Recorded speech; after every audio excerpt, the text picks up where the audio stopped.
Order. Welcome to this evidence session from the Home Affairs Select Committee, taking evidence today, first this morning, into the policing response to the COVID crisis, and in a later session to look at the border measures in response to the COVID crisis.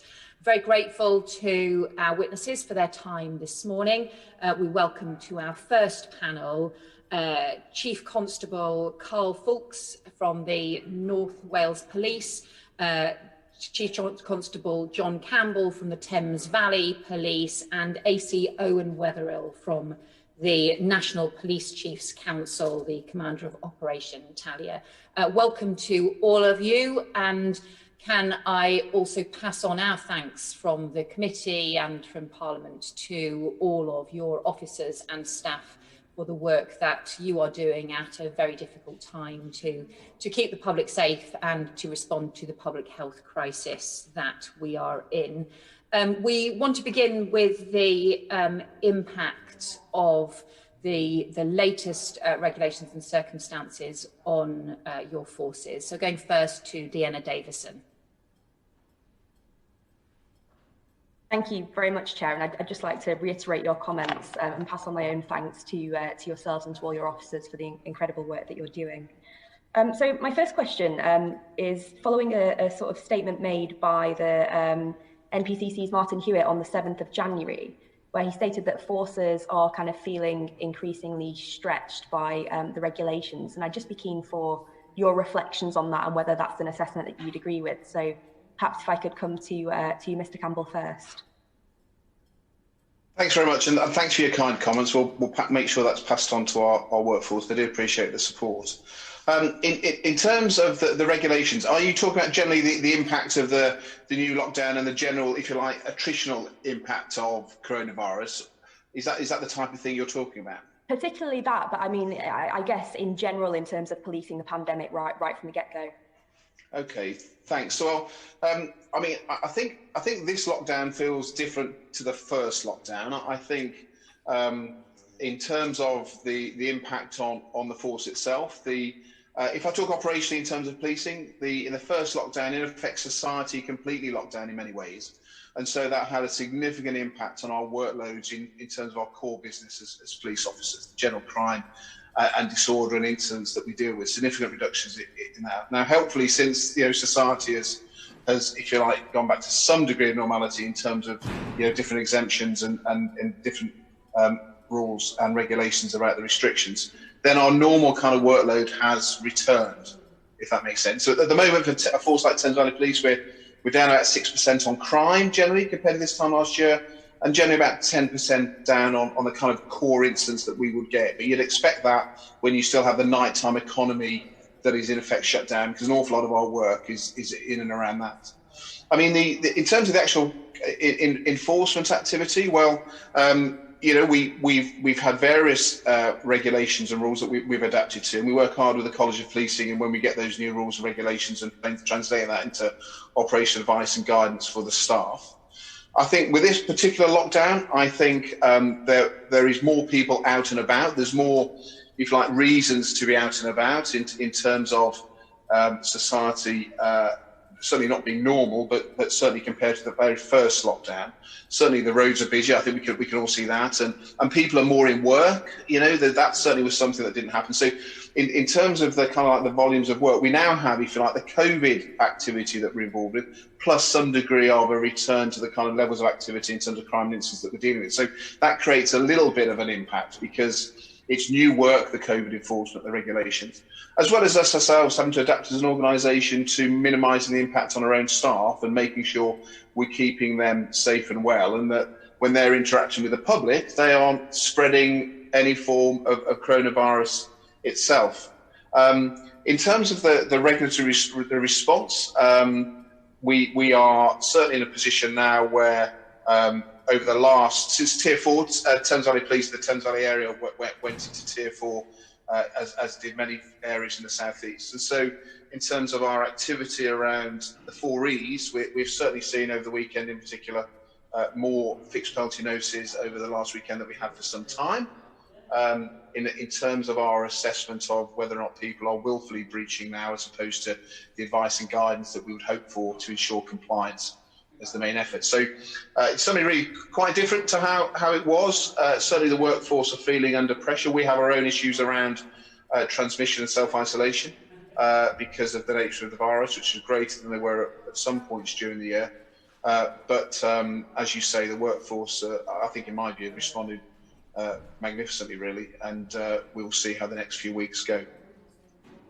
Thank you. And Mr. Foulkes, to you next. Thank you very much. And again, just to repeat John's comment, really, really grateful for the support for the operational colleagues that are out doing a really, really difficult job. I agree with what John has said. I think as the COVID pandemic has progressed, the policing response has changed from a very much of at the start of it, where we had very, very little normal criminality and normal issues to do with, but to now to a much more normality type phase. I think the bit that I would reinforce on top of what John said is the impact on our workforce this time. So I use the terminology, it feels far more real this time. We are seeing colleagues that are going off with positive COVID tests. We're seeing a bigger impact on self-isolation, and that is very much different to the first lockdown, where actually, and certainly in North Wales, the impact was lesser than it is now, and that has created a challenge for us around how we manage and support our workforce. And I think very much like many public sector bodies, our colleagues are tired, they've worked really, really hard, they continue to work really hard. Many of them have not taken leave and don't want to take leave because they want to be here and they want to support the effort going forward. So I think we've got a whole series of things that have come together that make this feel slightly different and more challenging to the way we were before. Thank you. And Mr. Weatherill, is there anything you'd like to add on this? Yeah, just to add, at a national perspective, I think that the views that you've already heard would be echoed by most chief constables across the country. But what we see when we look at it across a national perspective is the difference to last year is driven by a number of different factors. Clearly, we understand the pressure on the NHS is much, much greater now. Hospital occupancy much higher, ambulance service under pressure, and that creates some consequential demand for policing. So that's something we are working through at the moment and working through how we can help, where we can help, and where we can best add to that collective picture. We recognise at a national position our role is to support the wider health effort. It is a health crisis and we want to help in any way that we can. But those challenges that I've mentioned there, alongside creeping up absence rates across the country, which look slightly different in different forces, create some additional pressures for us. What we're not seeing at a national level in the same way we did this time last year in the first wave is we're not seeing the same level of absence, which is a good thing, notably lower than it was at this point or in the early stages of the first tranche. That is the positive effect of good access to PPE, good understanding of how to use it, and for the most part our staff are using it. We've got good stocks, so we can keep the workforce safe in a much better way, which we didn't have the ability to first time round. Our challenge now is the rate of infection and how quickly it moves. That is very different to the first wave, and that is something we're having to adapt to. We are reflecting and reviewing on good practice where it exists, sharing that across the country as you would expect us to, and then trying to address those areas where we've got outbreaks which are of a concern. There are a few, but there's lots of good practice there which is helping us to do that effectively. Brilliant. And you spoke then of the kind of consequential demand following the sort of NHS pressures. Can you give some kind of tangible examples of what that looks like? Yeah, so I mean, the Metropolitan Police already are supplying drivers for ambulances. So they provided 75 so far. There are a number of other ambulance trusts across the country under pressure that are either actively seeking or scoping what their mutual aid support might need to look like. There are some good cross-agency conversations already happening around that, so that we can get ahead of that and plan for it rather than respond to it dynamically. So yeah, we can see them under pressure. We want to help them, and we will do that wherever we can, but we recognise that we've also got a different role here. There is that expectation that we are there to engage with the public and enforce in a way that is increasing in demand as well. So we've got to try and square that balance across the pitch. Thank you. And kind of specifically on enforcement, this is to all three of you. I know we heard from the chair of the MPCC yesterday, and it was great hearing about the work of the police in that really positive enforcement on breaking up kind of boat parties in Hertfordshire and illegal raves in Bristol, which is exactly the right sort of thing that the public want to be seeing. But unfortunately, over the weekend, we've kind of also seen reports of perhaps some perceived over-policing of the regulations. I know there was a video circulating on Twitter of one of the beaches in Dorset and some what looked like perhaps quite heavy-handed kind of enforcement there from the police, and also the case in Derbyshire of the women at Foulkes Reservoir. So I'd just be kind of curious for your reflections on kind of that media reporting and whether that reflects kind of your own experiences and that of your forces. If I go in the same order again, so Mr. Campbell first.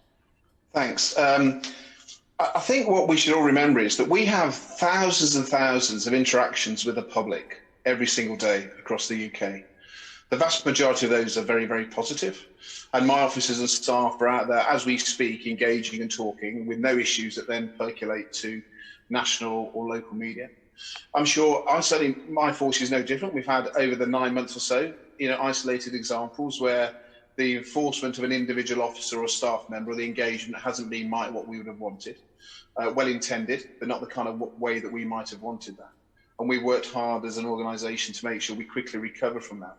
But I think it's fair to say that the officers and staff are working in very unusual circumstances with a public that obviously don't necessarily at various times. I think it's clearer now under lockdowns than it has been over time, because the rules and regulations do change for people, don't they? But I think my staff are working with the public where, in effect, they have to interpret the legislation and the law and the guidance themselves. So, unfortunately, these iconic examples will arise, and they may well continue to do so. And we won't get it right every single time. But I think to put it in context, thousands and thousands of interactions are going across, between police officers and PCSOs and members of the public every single day, and some will rise to the attention of the media. But I don't think that reflects the general day in, day out engagement that we're having with our communities. Thank you very much. And over to Mr. Foulkes. So I agree with John's comments. Firstly, the law and regulations in Wales is different to England, and that is something that we need to make sure that we support and reinforce here, that if people are in Wales, they need to comply with Welsh law and understand the Welsh regulations, and something we've worked very hard with both Welsh governments, local authorities, MPCC, all the way through this to make sure that is clearly understood. So if I give you an example, since October last year to now, my officers have done 10,000 specific COVID engagements with members of the community where we have gone through the 4Es approach to make sure people do the right thing. And we continue to do that approach, and we'll continue to use 4Es. All we are talking about now is we go through the gears a little bit more quickly for those that are blatantly breaching COVID regulations. And we've issued around about 300 tickets, so 10,000 engagements, 300 tickets. So I think the vast majority of our engagements and our confidence data through our survey work that we've done at the end of last year will show that our communities in North Wales are supportive of our approach. In fact, they'd actually like to see more enforcement, which is slightly ironic. We will get things wrong. We all do. We're human. And when we do that, we need to put up our hands. We need to learn from it, and then we move on. But I think focusing on one or two specific examples actually can run the risk of discouraging people to do the right thing rather than encouraging them to do the right thing.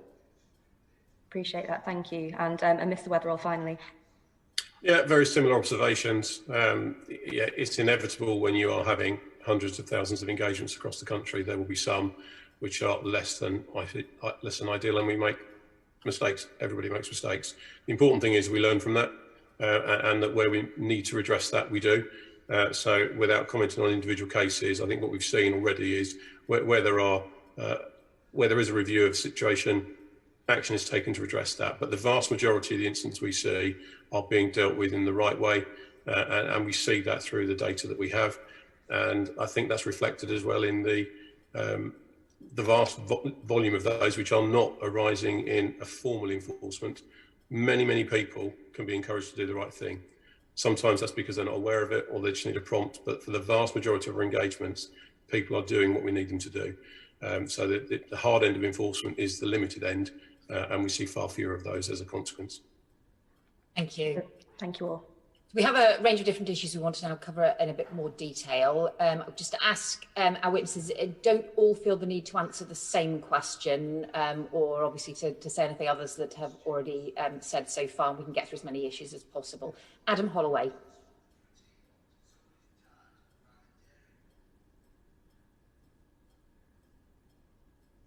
Thank you very much indeed, Chair.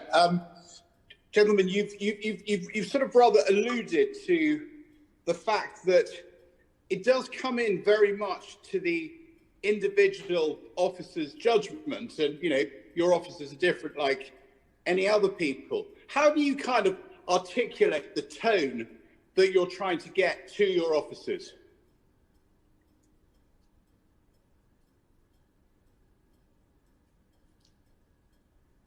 I think Chief Constable Campbell, I think you're on mute. Forgive me, Chair. There's no doubt about it that within policing in general, we have to rely on officers' discretion when we're dealing with members of the public, and quite rightly so. That is an informed discretion within a range of decision making and boundaries. In respect of COVID in particular, obviously we have a process by which the regulations and the guidance will come out, interpreted by the College of Policing. That will then be cascaded down to forces in terms of briefing documents. And then that will be cascaded through individual briefings to all our staff, are their first line supervisors. Now, that, I don't want to underestimate the task around that, because it's important that that we get that right. But there is generally in most forces a command structure. There are separated people looking very specifically at this area of business, very much specifically looking at the nature of the enforcement activity that we do. Certainly within Thames Valley Police, local commanders review all the enforcement activity that we do on an individual basis when we're talking about fixed penalty notices, to make sure that we're getting it right in that regard. And we obviously encourage our own staff to ask questions. So a huge range of briefing documents available to officers and staff, but principally it's that face-to-face engagement with first-line supervisors, which is a very day-in, day-out activity. Coordinated by a command structure within the force that has various checks and balances to test learning and understanding.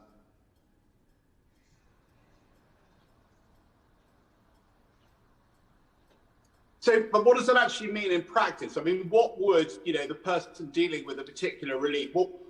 That's the sort of the procedure. But what would you say to a young police officer now about the balance between advice and enforcement?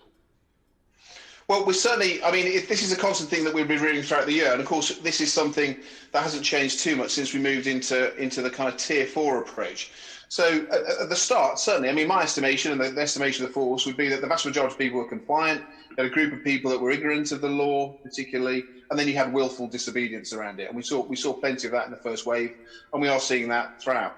I think in line with lots of things that you'll have heard over the last few days in respect to this particular lockdown, the simple advice is, if we believe someone is willfully and egregiously breaching the legislation and the rules, well, we need to make a judgment. Does engagement satisfy the officer's individual assessment they have learnt and they're therefore no longer going to be a risk by non-compliance? Or if we believe not, in the same with all other forms of policing as well, then it might be an enforcement activity. What we are seeing now, and you'll have heard it in different forums, is that with this particular lockdown itself, we are moving more quickly to enforcement and less tolerance to, if you like, that aspect of ignorance around certain aspects of things. Because in effect, in terms of things where we have a particular responsibility, and that's certainly within the public space, particularly around gatherings, particularly around people having parties within houses, then that's an area we can give strong advice to. Chair, if I may, it's a final one here. So willful, I think that's a very useful way of thinking about it.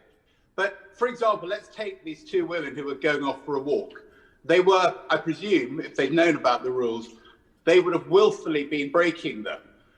However, they weren't doing anything that was in the sense against the spirit of what the rules were for. So do you think there's more of an argument here for personal responsibility?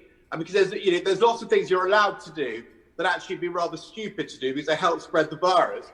Whereas go for a walk like that is not going to spread the virus, but it is, I guess, willfully against the rules.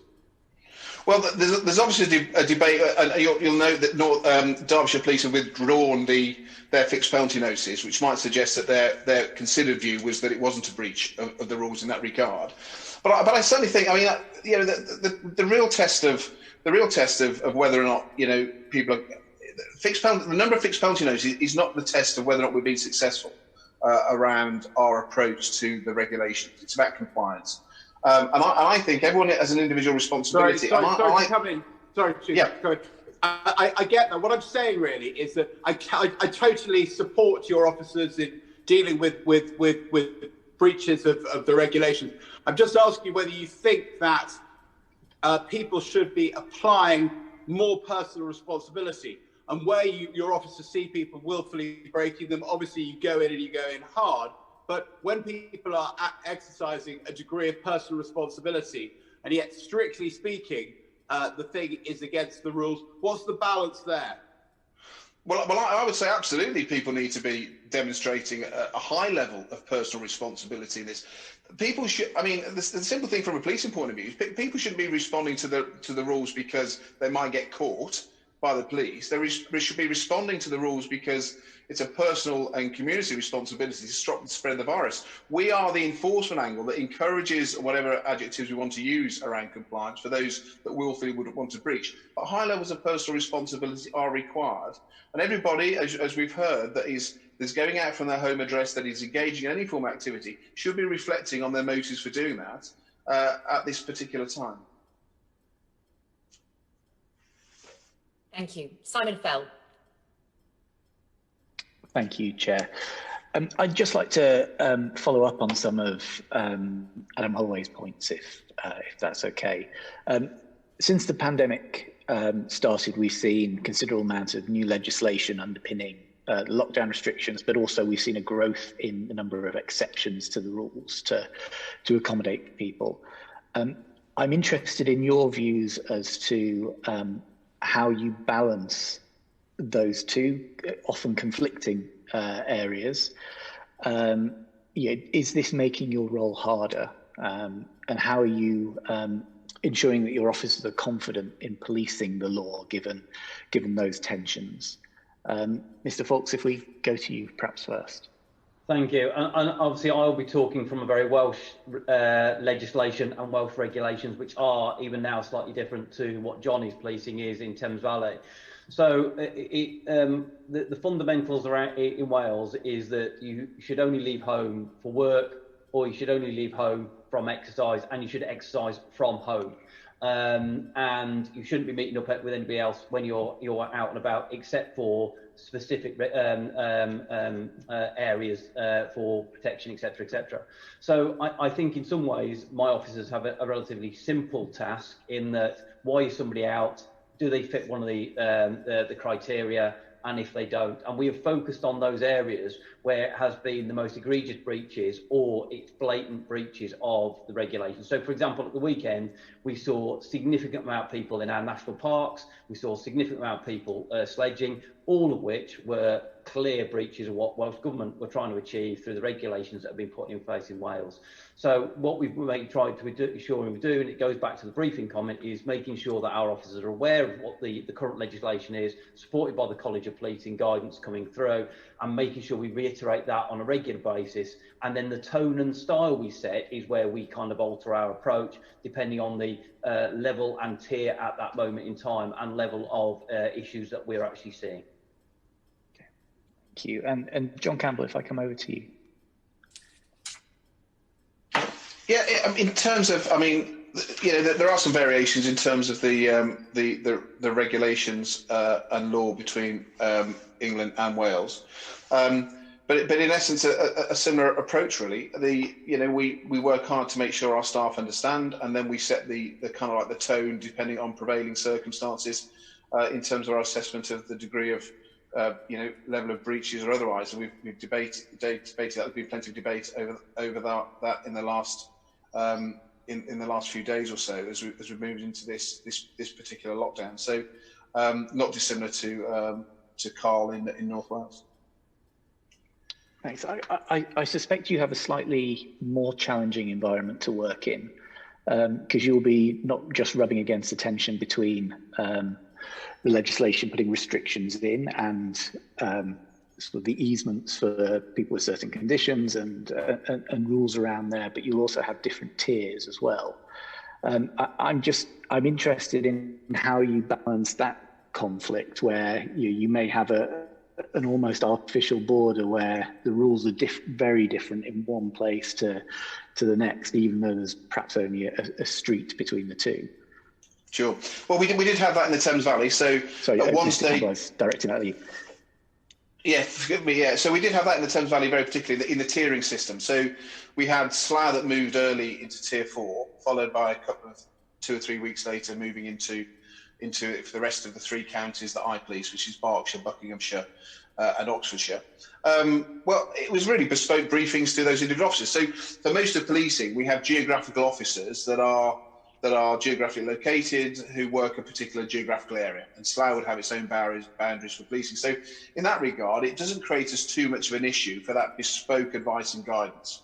Now, of course, for consistency purposes, it would be great if it would be, you know, across the whole of the Thames Valley, because that reduces, is more efficient, training, etc., etc. But the real impact, I think, is on people moving potentially between tiers, not understanding what might be their relevant tiering regulations if they're in a Tier 4 or a Tier 3 or a Tier 2. Our interpretation obviously takes into account some of the difficulties that presents for people. And that's where we move into that assessment where you might be more encouraging and explaining rather than enforcing. And it's that degree of discretion that we would ask, and we have asked, and I have seen our officers using in respect of that change in tiering and that, I guess, inconsistency for some very good reasons because of COVID rates across the areas that I police. Okay. Thank you. I'm interested in knowing whether you think there's something more which could be done centrally in order to help individual forces and officers apply the law consistently. Perhaps Mr. Weatherill, if I come to you on this one. Thank you. So, I mean, to be fair, we are engaged at a fairly early stage when there are changes afoot. We do get an input. That doesn't mean that we're always able to advance some of the arguments we might want to, but we're certainly engaged with that, and we do have an ability to influence the shape of some of the regulations and some of the actual guidance. That doesn't mean that it's always as we would wish it to be. So we've touched to some extent on some of the travel restrictions. That is a real challenge when it comes to exercise, and we've talked about that to some extent already. That challenges some forces more than others. If you happen to operate in an area which has got natural beauty spots, that will attract people in. But the regulations are constructed in such a way as to not be constrictive on the type of exercise an individual might want to take. So there's a balance here between trying to allow people to exercise some free will in the type of exercise they do, which is why there is no physical restriction on how far you can travel to do it. Travel itself is not outlawed or not illegal. It is the activity itself and the circumstances of it, and that's where it gets into that realm of subjectivity. That is the bit that challenges officers across the country, and that presents differently in different areas of the country. So I think what might be a problem in one area is not in another, and that's where the challenge is for us at the moment, and that's something we're actively engaged in a conversation with at the moment as to how we can develop that further. And there is an active conversation at the moment with the Home Office and Department for Health as to how we might be able to improve that to give greater clarity to the public and also to our officers. So would you be looking for greater prescription from government in that area then? I think it's one of those areas where it's really difficult to get the right balance. I don't think there's a perfect answer for anybody because whichever way you frame it, somebody will be disadvantaged. And that's the reality of what we're dealing with here. None of us would choose to be in the environment we're in, but we have to prescribe it in some shape or form. There was a deliberate effort to try and make it flexible initially, so that there was a degree of freedom of choice for people and that you could exercise some of the decisions you wanted to within certain ranges, but that clearly is presenting other problems. We now need to think about, is there a better way of doing that? Would we like better prescription? I think it would be helpful if we could be a little bit more prescriptive in some respects. So it may be that we need to add some extra definition to it, which would help people understand it. But this is one of those things you benefit from the experience of the lived experience. And I think what I am seeing, which is a good thing, is there is a will to go back and look at what could we do differently? How could we tweak, amend and adjust things to make it clearer for people to work with? And that's a positive in my view. Okay, thank you. And last question for me. We've touched on travel as an area where that's causing some conflict at the moment. I'm wondering if there's any other areas of difference between guidance and the law, which are particularly causing you issues at the moment. Mr. Foulkes, if I come to you first. Off the top of my head, no, nothing that I can think of. No. Okay, thank you. Mr. Campbell. Thanks. No, I would agree. I think it's the one in relation to consistently over the lockdown periods, 1, 2, and 3. It's the reason for being outside that's been the greatest challenge around that. The exemptions and as Owen has said, you know, some of the things, particularly around exercising, how far you go. I mean, around the gatherings, it's pretty clear. Face coverings, businesses remaining open, transport hubs, you know, shops, etc. Failing self-isolating, the quarantine stuff is consistent and fairly well understood. So I don't see any other issues particularly that we're presented with at the moment. Thank you. Thank you. Also just clarify something. I'm looking at the regulations, sorry, not looking at the College of Policing and the MPCC's guidance that's been published. On page 11, it talks about outdoor gatherings being permitted, an outdoor gathering of 2 people being permitted in a public outdoor place. Is that different from the permission to go out and exercise with another person? I believe that's the same. It's the same issue we're talking about there. So you can. So the gathering is only a gathering to exercise, or is it possible to gather under the law? Is it possible for 2 people to gather when they're not exercising outside? Because it looks from page 11 as if they can. So there is an explicit allowance to exercise with one other person at the moment, as you're aware. And this is where the regulations versus the guidance sometimes don't wholly align and can create a gap where it can be interpreted. So similarly, if you look at and interpret that in the realms of some of the environments where people can go quite lawfully to, for example, get a takeaway coffee or a takeaway food or something like that, you're going to come into contact with other people. So that there has to be some degree of interpretation here as to what that means. And that's one of the challenges for officers on the ground. So you've got to look at the circumstances and the unique environment that they're in at that particular point. There is an explicit element for exercise. That's clearly allowed. In wider environments, it might happen for a very practical reason, even though it's not explicitly allowed within the regulations. Okay, so, but do the regulations, this page looks as though, if I was approaching this as a police officer reading the guidance, this page looks as though it says the regulations permit participation in outdoor gatherings of up to 2 people in specific places in any area, and those specific places are basically public outdoor places other than a fun fair or fairground, as long as you don't have to pay to enter. So that looks as though gatherings of 2 people are permitted even when they're not exercising. Potentially, yes. So that looks like the kind of thing then that would put your officers in a difficult position if it says that on one page and it says something else about only having permission to go out and exercise or go shopping on another page. I think Carl wants to come in on that one.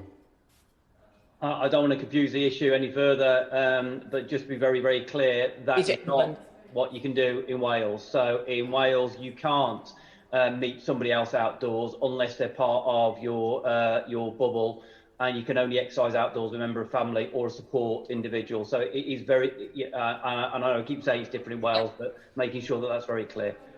Yeah, this is clearly the England regulations that we're referring to. Yeah, I think the important point here is, and this is a really important point, we have to look first and foremost, does the person have a lawful reason to be outside? Can they avail themselves of one of the exemptions? If they can't, then that fails straight away, and we are back into the realms of trying to encourage them to do the right thing and potentially enforcement at the other end. If there is a lawful reason for them to be out of the house, then they have an exemption. Diane Abbott. You're still on mute, Diane. Thank you, Chair. I just wanted to ask the officers, is it realistic to expect police officers to enforce mask wearing in supermarkets? Thanks. Well, is it realistic? Well, there's definitely in Thames Valley, we have a number of calls every single day around members of the public reporting breaches to some of the regulations. And of course, some of those are quite historical. So someone might report to us that someone was breaching in a particular supermarket or in a particular location. Of course, we will make a judgment assessment of whether or not it's proportionate for us to actually attend that, given the fact that the person might have moved on and gone elsewhere. I mean, what I would say is that, any breach of the regulations are responsibility for the police. There are some obviously local authority leads in respect of business premises and whatnot, whether businesses are open, that we would expect the local authorities to take a lead in. But if there is consistent breaching of people within shops, and we have had calls from the public, and we have responded. I think what I would say, and we've seen some movement over the last few days or so, is that we're now seeing some of the larger organisations saying that in effect it's almost a condition of entry. And certainly from our point of view, that's helpful, because that then will reduce the amount of times that we might get called to such premises, because in effect the actual people wanting to go shopping are complying, because unless they've got an exemption themselves. So in terms of sheer volumes, I mean, we will take an appropriate and proportionate response to the calls themselves to see whether or not we can actually add value. So it's part of the regulations, and we will enforce it where we need to. Does any of your colleagues want to respond to that?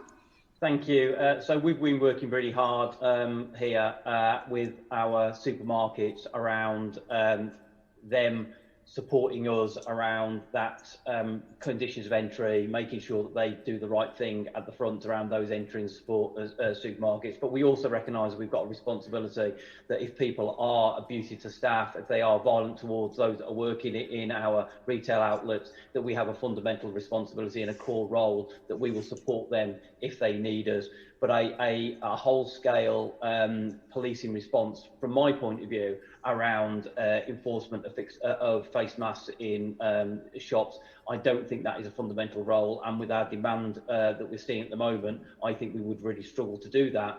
But absolutely supporting those people that are working really hard in the retail sector, doing a fantastic job, absolutely we would want to be there.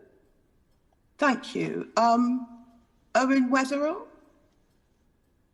I wouldn't add a great deal more to that, really. I mean, the only thing I would make is that that general stretch I touched on earlier, we are doing a number of different things.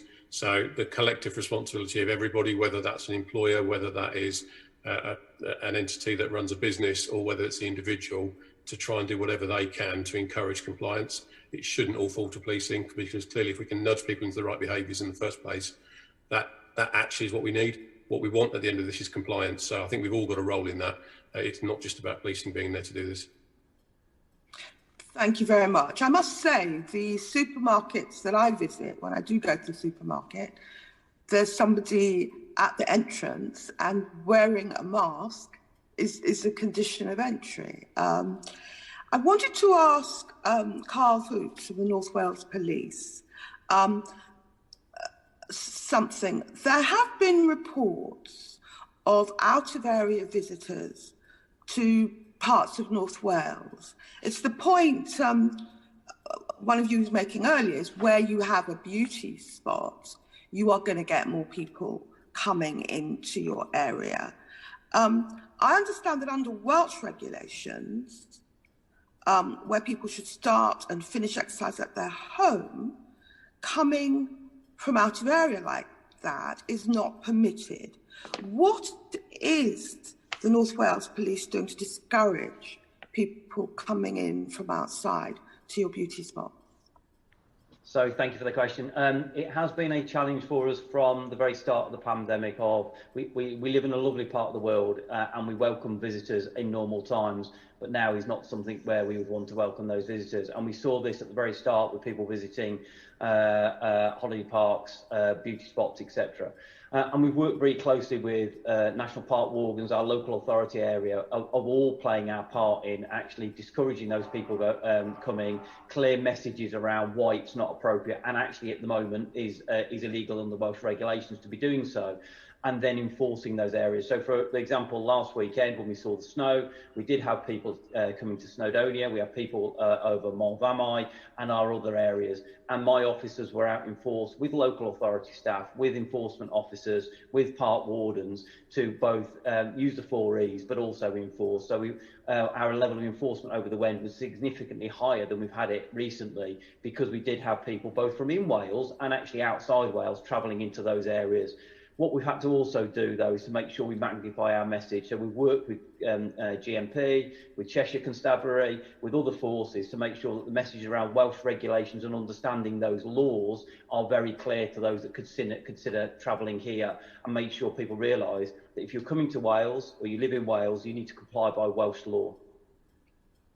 Thank you. And can I just ask, do you find that the people travelling to beauty spots or Snowdonia and so on, do you find they're younger people, or do you find them more mature? So we do get a range, absolutely, but if you look at our enforcement data specifically, what it would show is that the vast majority of that is the younger age group. So up to 30 is our greatest level of enforcement. So I think the answer to your question is I think the vast majority are more younger age group rather than an older age group. And finally, can I ask, are you able to tell us how many fixed penalty notices that have you issued from people outside, coming into your area from outside during the pandemic? So I don't have the latest data on that, but if I go back to the first lockdown, we were one of the highest forces for issuing fixed penalties for those travelling into that. So we were third on, I think, out of 43 forces, of which over 80% were for those that are travelling into the area rather than breaches of COVID regulations within Wales. Thank you very much. Thank you, Chair. Thank you. Laura Farris. Thank you, Chair. Thank you to all of our witnesses this morning. I just wanted to pick up, I think, on similar themes that others have been asking you about. One of the sort of striking features of your evidence, I think, is that you're being asked to move more quickly to enforcement against a background where some of the rules must, or my question, I suppose, is it right to say that some of the rules involve almost impossible judgment calls in an environment where people are allowed to exercise outside with someone else? They are allowed to be part of a support bubble. They are allowed, I think, to leave the house for more than 1 hour. In other words, because it's looser than it was in the first lockdown, does that create inherent problems in policing? And if someone says to you, oh, well, you know, this person, I'm just exercising outside, or I'm in a support bubble, do you have any mechanism to really verify that, or do you just have to accept it on trust? John Campbell, perhaps I'll go to you first. Thank you. To the final point around accepting on trust, well, the officers themselves will do what they would normally do in terms of verifying it to see whether or not they've got the evidence to go to enforcement if they don't believe the individual, really. And that then would become an evidential matter. So obviously, a member of the public issued with a fixed penalty notice, like with any ticket, can opt to challenge the assessment of that officer in a court, ultimately, if they wish to. So we would have to make sure that the evidence is supported by the officer actually at the scene themselves. So that doesn't change really for any fixed penalty notices. In terms of the kind of activities that generally, I think the number of the examples that are given around exercise and people moving out, I think generally my officers are engaged with members of the public, talking to people, listening to what they've got to say and making individual judgments. I mean, most of the tickets that are issued within Thames Valley Police are in and around, if you like, gatherings, and that's the issue of people either having parties in people's houses or being stopped and having no excuse to be out. Certainly in the first wave, the vast majority of people that we issued enforcement against were generally young groups of, as it happens, men travelling around together in cars when there was actually no lawful reason to do so. So our focus from a policing point of view tends to be on those areas in terms of those, the gatherings, the public space activity. And certainly on a day-to-day basis, the challenge of assessing whether or not someone is lawfully outside for exercise tends to be a small part of our work. It obviously lives large in some of the reporting that we're getting at the moment, but for most of our work, it's quite, I say straightforward isn't the right word, but you know, if someone is having a house party, or if someone hasn't got a lawful reason, if they've got 6 or 7 people in their garden when they shouldn't have, that's fairly straightforward to enforce, I think. Thank you. And Carl Foulkes, can I just ask you, just coming on from that, assuming that your experience is broadly similar to John Campbell's, would you say that you're, particularly in the domestic environment, are you or do you rely on people reporting neighbours, and what kind of shape have you seen that type of mechanism? You know, have you seen that change between the 2 lockdowns? So I think. So yes, we do still get a lot of calls coming in. We see spikes every time the regulations change, and we certainly see that through our 101 system and our contact system. And people are both reporting what they perceive to be breaches. Some of those are not breaches. So some of those are perceptions around what people can and can't do, and we will try to respond to them in a proportionate way, and we risk assess all those through. Slightly differently to John, though, over the last few weeks for us, is that we have had a lot of travel. So when we talk about exercise here, we have people driving to exercise. And obviously within our regulations here, that is not allowed unless it's a particular circumstances around mental or physical health. So our focus has definitely been out, because when you get 200 to 300 cars potentially in one of our beauty spots, it is so obvious and it is so egregious, and it has an impact on the local communities there, that actually our communities want us to deal with those issues as well. Thank you. Owen, I'm not going to leave you out, but I'm just not going to ask the same question of everyone. So I will start with you with my next question, which is, if there was one change to sort of the government guidance, or something that would kind of streamline your ability to police, or you think would be a more effective tool in your kind of policing armoury, what change would you make? And that could be anything like the rules are too complicated, or you should have more sort of teeth to do this. Owen, let me begin with you. So I think the bit that probably the public found the most difficult to police, and probably officers did too to some extent, is when we had differing tiers. Yeah. If you happen to be in a force which is straddling a number of different tiers, and there are lots of reasons why someone would quite legitimately need to move from one area to the next for the purpose of work or shopping, whatever, and could be quite oblivious to the fact they're in a different tier area. And we've had examples of that. So that is one of those difficult challenges you've got to try and square away with the fact that we're trying not to, as a country, be too restrictive on communities where we don't need to be, but at the same time, there are other areas where we need to be more restrictive to try and control the virus. And that brought with it some inherent challenges. So moving to where we are now, which is one set of regulations for everybody, is clearly easier for people to understand and clearly easier for us to navigate. But I see both sides of that equation. This is not an easy one to fix, because ultimately there are good reasons for doing what was done before. There are good reasons for doing what we're doing now. The nature of this is a really, really complex challenge. It's one of the wicked challenges that I said earlier, that there is no easy solution to much of this, and there are some imperfect solutions. Quite often we have to move quite quickly.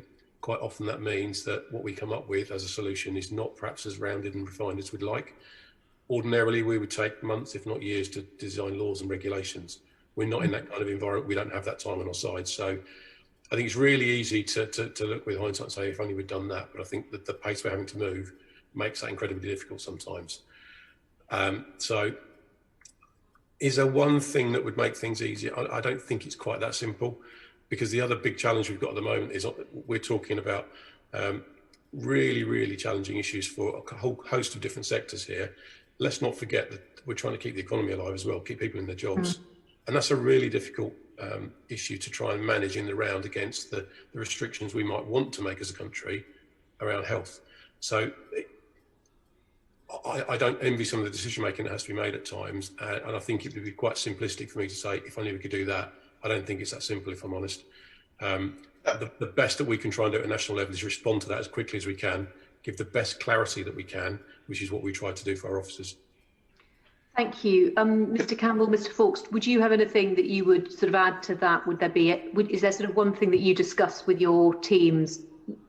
Yeah, I mean, echo Owen's observations about consistency, but we recognise that that's not anybody's gift given the change in the virus itself. So consistency helps with both the public understanding and officers' enforcement understanding, but we do have to release restrictions as quickly as we can. So you will get some ebb and flow depending on the virus. So we will, I say, roll with that. You've heard from Owen some of the challenges around that. I don't know whether any of the questions would cover this, but certainly as we move into vaccination, if I think about something that would assist policing, we don't expect to be higher than a number of the other tiers that are already identified, the 4 groups in particular. But if you think about our response officers who are at the front end of this pandemic in terms of operation engagement, they're the officers that do the 24/7 response, responding to calls. They deal with the most chaotic of circumstances and the most, if you like, unprecise, if you like, calls from the public. So they are right at the sharp end of this. Well, they are quite a young workforce in truth. So if we were relying just on vaccination in terms of the profile of their age groups, you might say that they're going to be towards the end. I would certainly encourage, and we are talking with the Home Office around this, we continue to talk that, and I've had plenty of support from this, but certainly where we would be able to see opportunities for vaccination of police officers and frontline officers, we do have, I would suggest, some capability within the service itself to do that, and not take that away from members of the public. Sure. But that would be something that I think would benefit us operationally in terms of consistency and resilience. Thank you. And Carl Foulkes. So one from me, and I've mentioned it already, I think sometimes we can talk about national regulations when actually the home nations are different. So just making sure that we're clear. So around what we're talking about, what occurs in England and what occurs in Wales, and that communication nationally, I think, is really important. Fundamentally, though, I think enforcement is almost the last resort. We need people to do the right thing. We need people to do the right thing for the right reasons. And if that message and if that language, then actually we won't rely on police staff to enforce regulations, because people are doing the right thing to stop people dying. And ultimately, that message, I think, is the more that we can get that across is powerful, because actually our staff don't want to be enforcing COVID regulations. It is that last piece of the bit if we're relying on us to do it. Thank you. Ruth Edwards. Thank you, Chair, and my thanks to all our witnesses today and the UK's policing family for everything you're doing to keep people safe at this very difficult time.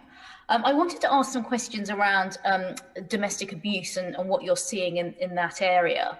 We all saw a big increase in people contacting helplines, either on the phone or online over the first lockdown. And I was wondering, did you see that increase translate into an increase in reports to yourselves, both in the first lockdown and also what sort of patterns have you seen over the second lockdown throughout November and so far this month? Perhaps if I could go to Chief Constable Campbell first. Thank you. Interesting enough, in the first lockdown, my force didn't see an increase at all. It actually saw a reduction, and we were concerned about that because all the salient factors of people being in each other's company with perpetrators was a concern. Two things that emerged from that is that some assessment was that a proportion of domestic abuse will be conducted by people who live apart from the victim. So there might be estranged partners. So there was an inability for those offences to be committed, certainly in terms of that physical abuse. But we did, certainly in that first lockdown, we had some strategies in place to proactively contact victims who have historic abuse, make sure they were okay, that kind of call in whatever format, because the ability for people to leave the home address was extremely limited, and that's back to the difference between the two lockdowns. Interestingly enough, we didn't have anything really of concern that was presented back. There was lots of people saying thanks very much for getting in touch, but not an issue for us. Now, since that time, I mean, we have seen an increase in domestic abuse generally, but we would expect an increase. We are very encouraging of people to report. And what we would, I think, we're all collectively see is that all those, if you like, those constituent parts that lead people towards, without any excuse or mitigating blame, to commit domestic violence are emerging in society, aren't they? You know, those issues that challenge families at this time, that lead people to react and abuse. So we would expect an increase. What we have been able to do as it happens is that we have seen more criminal justice outcomes over the last year in terms of victims and getting more justice for them, because interestingly enough, some of the volume work that's coming our way in terms of the policing to be reduced during lockdown has given our investigators time to concentrate more on getting justice for victims and hopefully preventing further harm. We do an awful lot of messaging around this and on our social media accounts, encouraging people. There's various things that we will be doing, over this lockdown as well. And there's obviously more opportunities for people to get out of their house to report to us. So that's something that makes it easier for us to assess that people can get in touch if they need to. Certainly child protection again, which links into domestic abuse as well. We rely heavily on schools to some extent for those referrals when we get them, obviously that first contact. With the schools going back, then that obviously increases. And we didn't see a significant increase in child referrals when children came back and perhaps disclosing stuff within the home. But that doesn't mean that we are not always making sure, a little bit suspicious. We always err on the side of concern around such areas rather than being complacent. Thank you. And Chief Constable Foulkes, what has your experience been in Wales? So very similar to John, we saw a worrying, and I do mean worrying, drop of reports coming in through the first lockdown. Actually, we've gone back to normality, and that sounds a horrible terminology, but actually I think more comfortable that we're getting the reports coming through. We had to try really innovative solutions around how do we make sure that we contact people that we think are at risk. So we were reviewing all our repeat victims of domestic abuse on a weekly basis. We did work with the supermarkets to get leaflets out to those people that thought they could report through different ways. We went through the food banks with our police volunteers, with leafleting, contacting families and women and men through those means, and working with kind of those supporting agencies as well of how can we increase our voice to let people know that policing is still here for them. Please report in different ways, so putting on web chat and other different communication methods before, but trying to be as innovative and creative as we can to make sure that some of our most vulnerable people realise that we're there, we're supportive, and we want to hear those reports through in a very unique set of circumstances. What we have seen is a significant rise in stalking and harassment, though, as we've seen a movement of behaviour online from the physical as well. So definitely some changes in behaviour and criminality, both around vulnerability and more generally. Thank you. That's very interesting and quite alarming in terms of the increase in online stalking and harassment. And Assistant Commissioner Weatherill, obviously it must have been, as Chief Constable Foulkes was saying, quite difficult for officers to maybe spot some of those risks around domestic abuse with the lockdown. Did the MPCC work with any sort of national stakeholders or support groups to try and come up with new ways in which it would make it easier for officers to identify potential risks and potential victims of abuse? So you'll have heard at the last session that we did, Louisa Rolfe, who's the national lead for this, gave an update, quite a comprehensive one there. She has been front and centre on this throughout. DA is her portfolio nationally. She's been very active around this, engaging with lots of those third sector agencies and looking at how we can develop, evolve and do things differently in what is a changing landscape. So yeah, that's been very much part of her work. It's not something I'm an expert on, but certainly I'm very aware of it, and I know forces have benefited from it. So, yeah. Sure, thank you. And Chief Constable Campbell, would you say, from your experience, that the government's message that being able to leave home if you are at risk of domestic abuse or at risk of harm, would you say that message has got through to the survivors and the people who your officers have spoken to? Well, I've no reason to disbelieve it hasn't. We haven't done particular research into that, but if you look at, we have seen increases, in terms of throughout the year around domestic abuse, in line with lots of other forces. So I think our assessment would be that certainly, any confusion about being able to get out of the house is gone. And obviously, as Carl has mentioned, there's lots of other strategies that we put in place, such as supermarkets. We've actually also had an education program with taxi drivers. If they were to say, if they were to spot signs of domestic abuse and whatnot, then that would be something they should report if they possibly could. and share those kind of issues. So the simple answer is that I've seen nothing to suggest it has been an issue, and as I say, our reporting is increasing. Thank you. Thank you very much. Thank you, Chair. No further questions. Tim Lawton.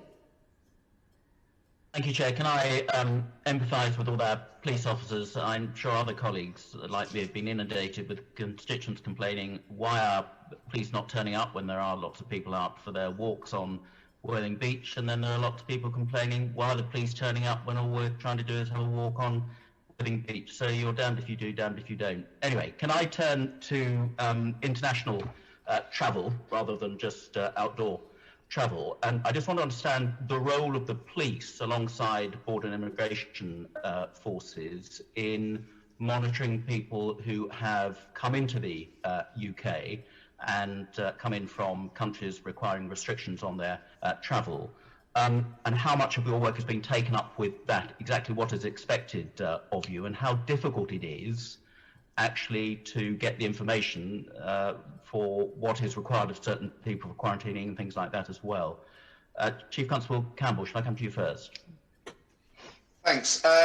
Well, so since the regulations came in, we have received 621 notifications from the Border Agency regarding potential breaches of quarantine. And of course, the system is such that obviously you have to fill in a particular form when you enter the UK, designate your home address, and then obviously there is a track and trace format in effect. And if you're unavailable 3 times or so, given the contact numbers that you give, then we get notified. Now, that's certainly increased since November. So that was 621, I think, since June, since the regulations came in. We've had 521 since November. So we are seeing an increase in demand. Of that, we've only issued 15 tickets in terms of our officers' assessment that there wasn't a lawful reason for non-quarantining, if that makes sense, such as medical assessments, etc., etc. So from that point of view, that's the level of the workload. So it's not insignificant, and it has been increasing. What we will continue to work hard with the Border Agency, because obviously in terms of the tickets versus people that might challenge that, we need to work hard on making sure we've got the evidence that sits behind the notifications, and we're working hard with the Border Agency in terms of those processes should these become a matter for the court, etc. So we continue to look at that because obviously these new regulations for us, but that probably gives you a sense of the workloads that we've got and the engagement with the public. So after 621, we issued 15 tickets. And are you happy that that information flow is pretty thorough from Border Force? So you are being notified about all those that you need to be notified about, and that there aren't a lot of people who are going under the net. I mean, from my personal experience, it was some months ago. One of my daughters came back from Italy with a group of people. None of them were stopped at the airport requiring them to hand in their notification forms, and that wasn't an uncommon occurrence, it would appear. Not that she's flouted any of the regulations, I hasten to add. But are you convinced it's being properly enforced at the ports of entry for then you to get the relevant information that you need? I'm afraid I couldn't really give a view on that, because I don't know what the numbers coming through the ports are. I mean, Thames Valley Police has a population of 2.5 million people. A number of those will be in and out of the country, I'm sure, but much reduced given COVID and whatever. So I don't know what we would reasonably expect for people coming back into the UK that are resident within Thames Valley Police area, really. So I'm afraid I couldn't give an informed comment on that. Fair enough. Chief Constable Foulkes, the experience in Wales? Similar to John, but much smaller numbers in Wales, partly because of the nature of where the airports are, the reporting, and our population size is much smaller. But when we get notifications, they come into our contact centre, onto our control room. We will deploy resources to those, and once we have, if we don't get a positive result, then we will report back to the border agencies for further work if it's required. As to numbers coming through, and is that an accurate representation of our population? Again, like John, I don't know. That would be something we'd have to discuss with border agency. Okay, you've no complaints about the way the system appears to be working at the moment, and it's not disproportionately encroaching on your time, and you think you're on top of it? Not in Wales, it isn't, no. Yeah. Whilst I'm with you, can I just look at the sort of cross-border issue, Chief Constable Foulkes, because obviously in earlier lockdowns, when Wales was in the so-called circuit breaker lockdown, which seemed to take an awfully long time and didn't prove to be terribly effective, then there was lots of stories about your Welsh colleagues nipping across the English border for a sneaky pint at pubs or whatever. Is that really a thing? Have you seen much cross-border travel on account of differing regulations between England and Wales? It is a really porous border. It's much more porous than I would argue than the Scottish border with the gap between. That doesn't, certainly in North Wales. Our communities sit side by side. The ability to cross literally roads, streets, and relatively short distances to go across into England and England into Wales is the reality of where we live and work. Did we see some travel both from England into Wales and Wales into England? Yes, we absolutely did. We did not have hard border checks in place, although some outlets said thought that we may have done. That wasn't the case across Wales. But it was very, very clear, both within Wales and also supported by our colleagues across into England, that messaging around what was allowed and what wasn't allowed. We didn't get, though, huge amounts of issues being raised with us, but it is the nature of the border as we see it. Have you worked much more closely with your English counterparts across the border as a result? I mean, are there particularly difficult problems that have arisen because of different regimes and different regulations either side of the border, or has it been manageable? I think it's been manageable, in all honesty. We have a really strong working relationship with Cheshire, who is obviously our closest neighbour in North Wales. Yeah. And actually, we have an alliance around a lot of our operational work is actually, although we sit in a separate home nation here, actually work together. So our firearms team, dog section, etc., are actually joined units. So we have that strong relationship anyway. And being able to magnify messages both sides of the border has been really helpful. But you haven't had people you've stopped in Wales from England citing English rules to justify what they're doing. Or vice versa, obviously on the other side. Didn't know about. So, no, slightly different. Yes, we have. We do get people when we stop them that have travelled from England that will say, "Well, I thought I could." Now, I'm not sure when you've travelled from Leicester all the way to North Wales that actually is a reasonable argument, and we had that on the weekend, for example. But definitely, people have either rightly or wrongly, either through personal confusion or deliberateness, have tried to use that I live in another area and I thought I was allowed to. Well, Leicester is, of course, very convenient for North Wales, but yes. AC Weatherill, is there anything you want to add on either of those points? I think just to articulate around the travel regulations, we're the back end of that process, really. I mean, this is a Border Force owned process, and it goes through several stages before it gets to us. So Border Force obviously deal with at the gate, at the arrival point. They capture the data and the information. They will assess that. They pass it through to the IAS, who then do the phone calls. And it's only if it's gone through those checks and balances and they feel there's a concern will it come to us. So I think you've got a session later that can probably unpack some of that in more detail for you. Yeah, thanks, Chair. And just quickly, follow up on that.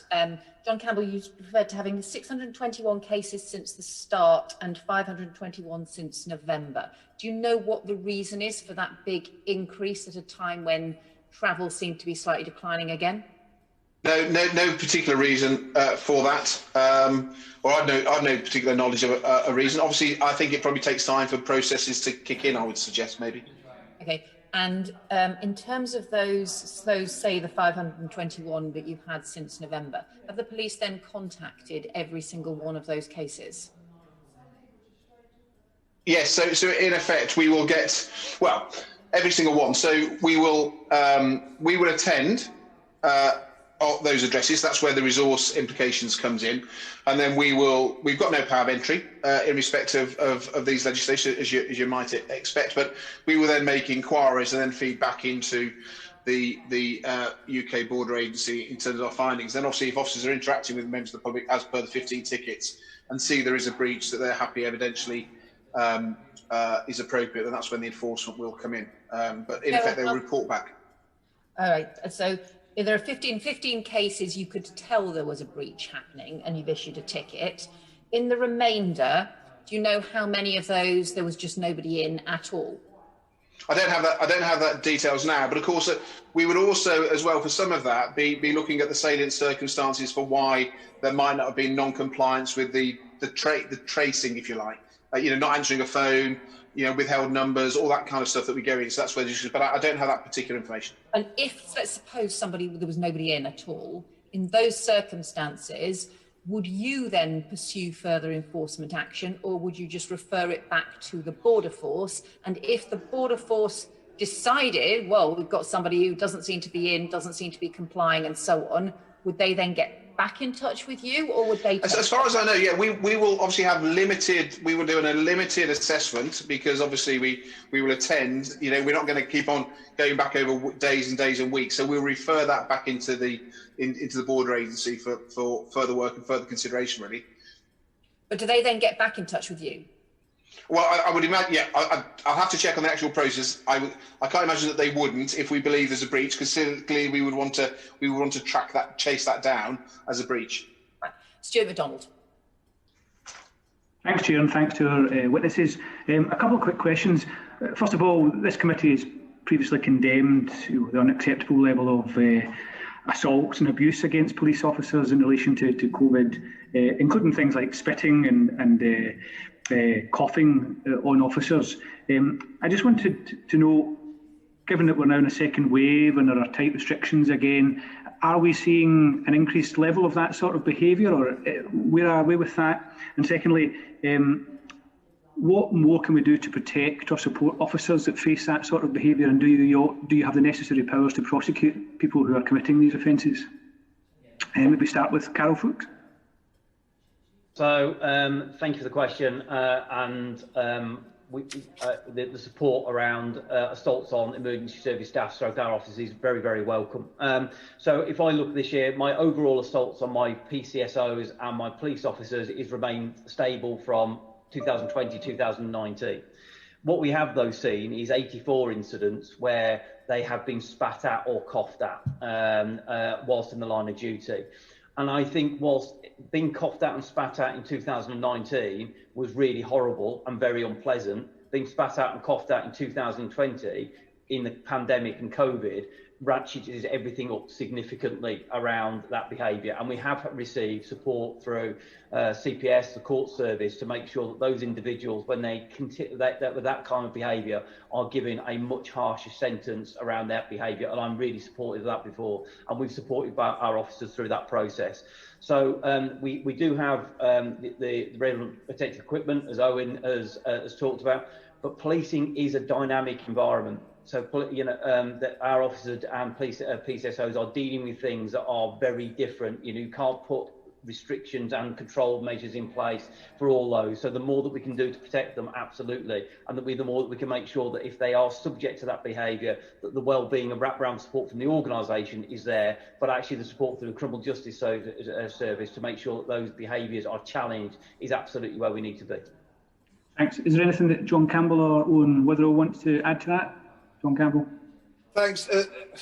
So we've had around about 1,000 officers assaulted this year, and of those, we saw a big chunk of those. 231 of those officers were COVID related. Certainly, coughing and spitting is a particular issue, aggravating the individual arrest as well.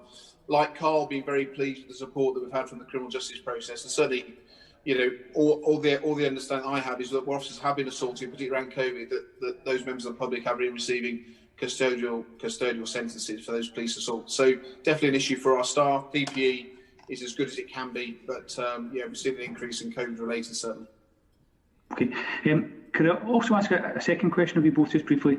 So we're obviously rolling out vaccines now as fast as we can to vulnerable people and people over certain ages and so on. And obviously some police officers, if they're vulnerable or fall into the necessary age groups, will get that vaccine. Is there a case for some sort of prioritisation more generally of police officers because they're on the front line, or are you content with the way the vaccine's been rolled out? Carol Foulkes, you want to start again? So thank you. I don't think policing would want to prioritise ourselves over the highly vulnerable groups that we see in our society. Nobody wants to see relatives, family, friends that pass away for that purpose. But I do think, and I talk about the uncontrolled nature of policing and the role that we're asking our officers and police staff on the front line to do. So we're asking them to enforce COVID regulations, we're asking them to go into addresses, we're asking them to stop vehicles, all of which brings them into contact with individuals. So that as an environment should, I believe, be considered as a separate group, and then absolutely vaccination should be considered at the right time based on the threat, risk and harm against other vulnerable groups. Owen, Weatherill, you want to come in? Yes, if I could. So this is something, as you'd expect, we've done some thinking on at a national level. As Carl says, we certainly don't want to get in the way of the most vulnerable and those that critically need it first. But we do obviously recognise the unique nature that we have because we're going into people's houses day in, day out. So we could act as a vector itself. And clearly we need to protect not just our staff, but the public we come into contact with as well. So what we have done is drawn up a list of prioritised roles where we feel it would be necessary as and when there is sufficient vaccine and we can be prioritised appropriately.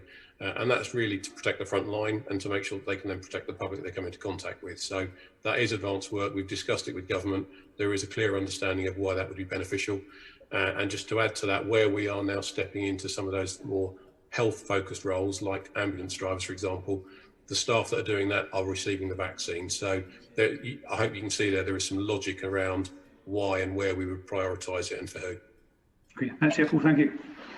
Thank you very much. Can I give a huge thanks to our witnesses, Carl Foulkes, John Campbell and Owen Weatherill. We very much appreciate your time, and also again pass on our thanks to all of your staff and officers as well. We're going to move on to our second panel now.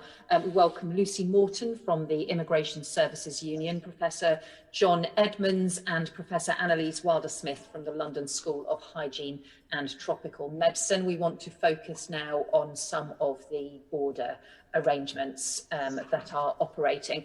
Can I direct my first questions to Lucy Moreton?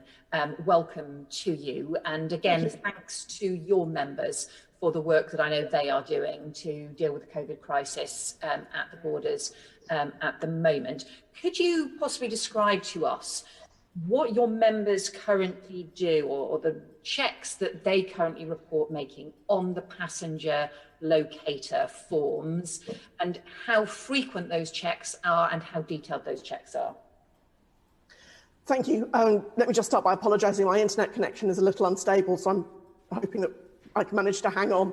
At the moment, passengers are obliged to complete a locator form before they arrive at the primary arrivals control, but there's no penalty to the carrier for not trying to tell them this or trying to enforce that. So Border Force officers are asked to check that the form has been completed. It's completed electronically. So ideally, it would just be displayed on a mobile phone or some other tablet-type device that the traveller has with them. The check is very, very basic. Simply, has the form been completed?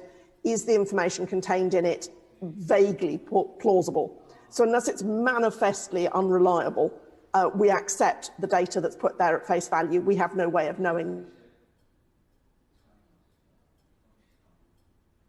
We seem to have lost you, Lucy. I don't know if it's helpful to go to switch just to audio.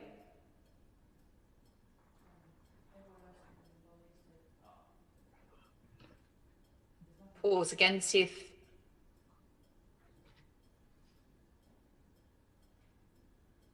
We'll hope that Lucy can reconnect. Can I turn then, in the meantime, to... oh, Lucy, is that you back? Yeah, yes. I have. I've turned my camera off, as you suggest. I can actually still hear you, but obviously you can't hear me. Right. We can hear you. We can hear you now. So, so do carry on. You said unless it's manifestly inaccurate, then there's only minimum checks done. But do carry on. Absolutely, thank you. We don't check every arriving passenger. We aim, where there is a high level of compliance with that carrier, to check about 10% of arrivals. But what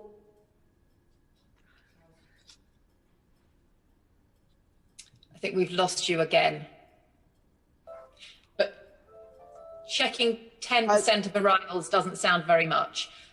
Do you check any of the content of the form? So, for example, ringing, if people have submitted a phone number, do you ring the phone number to check that it is the actual one?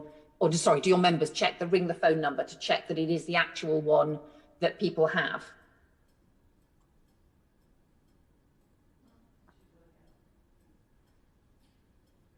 Okay, we'll hope that Lucy's connection can restabilise. Can I move then to Professor John Edmunds, Professor Annelies Wilder-Smith.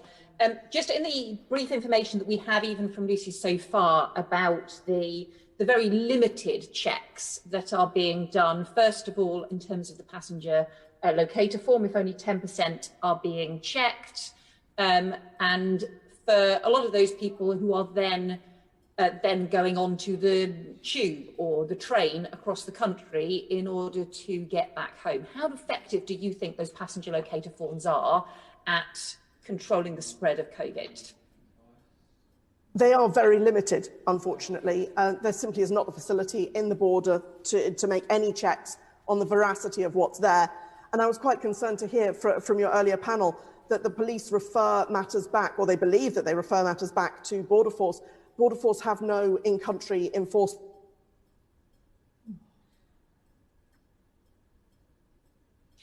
Professor Wilder-Smith, can I ask you your thoughts on what Lucy Moreton has just said? So if you do quarantine and isolation, you have to do it right. That really means you have to increase these numbers from 10% to at least 50%. There must be, you either do it right or you don't do it at all. Professor Edmunds? Well, your question was, what's the effect of these checks on transmission of COVID in the UK? And the answer to that is almost zero, because we have over 1 million infectious individuals in the UK at the moment. And so importing a few, we probably import, if we had no checks at all at the moment, we'd probably be importing a few in the low hundreds of infections coming into the UK every day. That's in comparison with the 1.1 million infectious individuals that are in the UK at the moment, and somewhere in the region of 150 to 200,000 new infections every day generated in the UK. So what's the effect of border screening of any type? It's very close to zero at the moment. If we want to reduce, and I hope we do, reduce COVID in the UK, then we have to concentrate on measures within the UK. I agree with John, obviously, but I would still argue for quarantining and for testing at border control, because studies from March and April, when we were still at a height, was that about 5% of all travelers were positive, and that is higher. It would be even higher now. So it all depends what your denominator is. How many do travel in, and then you calculate how many will come with a positive, with being positive.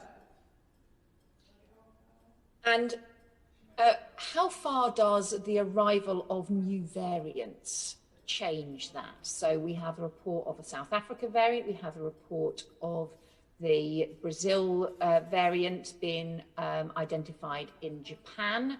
How far does that change that does change requirement?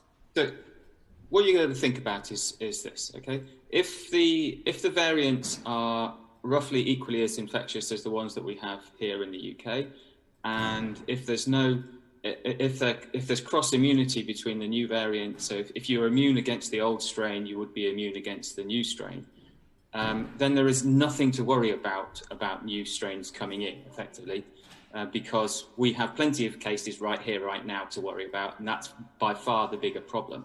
So importing a few dozens or a few hundred cases when you've got 1 million or so in the UK makes no difference. It does change if the variants are more transmissible or can evade the existing immune response, whether that's due to vaccine or due to natural immunity. Now, with the South African variant and potentially one of the Brazilian variants, there is potential, at least, for the variant to evade the existing immune response.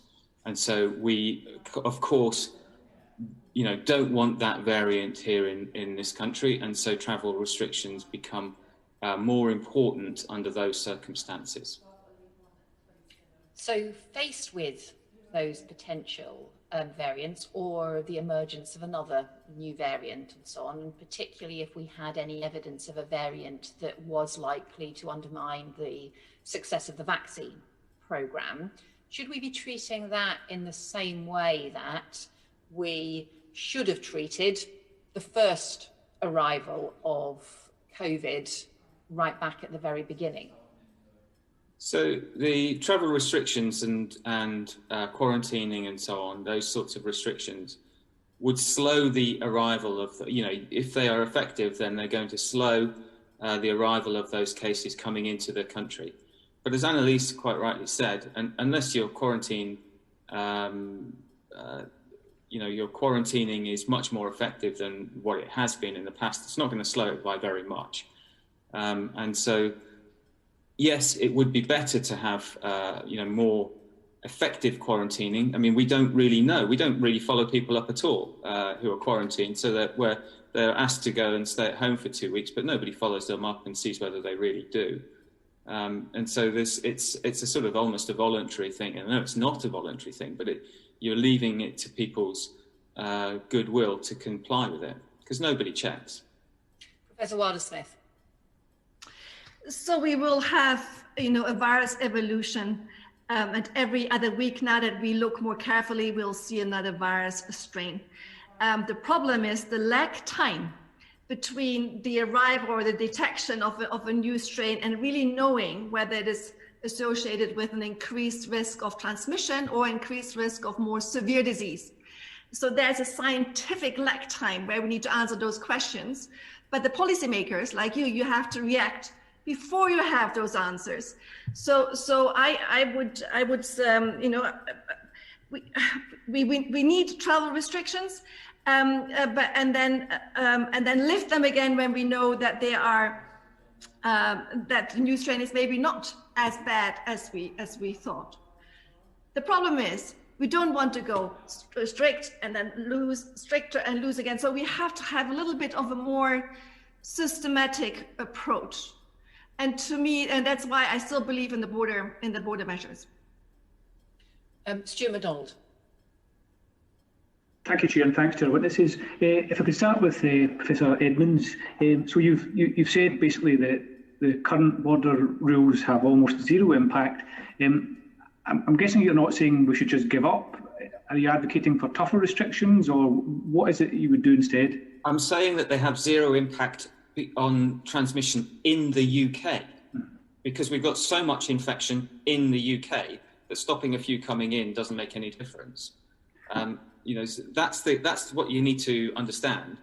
If we want to stop new strains coming in, of course, then we would have to improve our restrictions. And I'll give you an illustration just to make that point. So we have imported cases of the South African strain into the UK. And the first couple that we picked up in early December through our routine sequencing surveillance. So these weren't picked up at the border in any shape or form.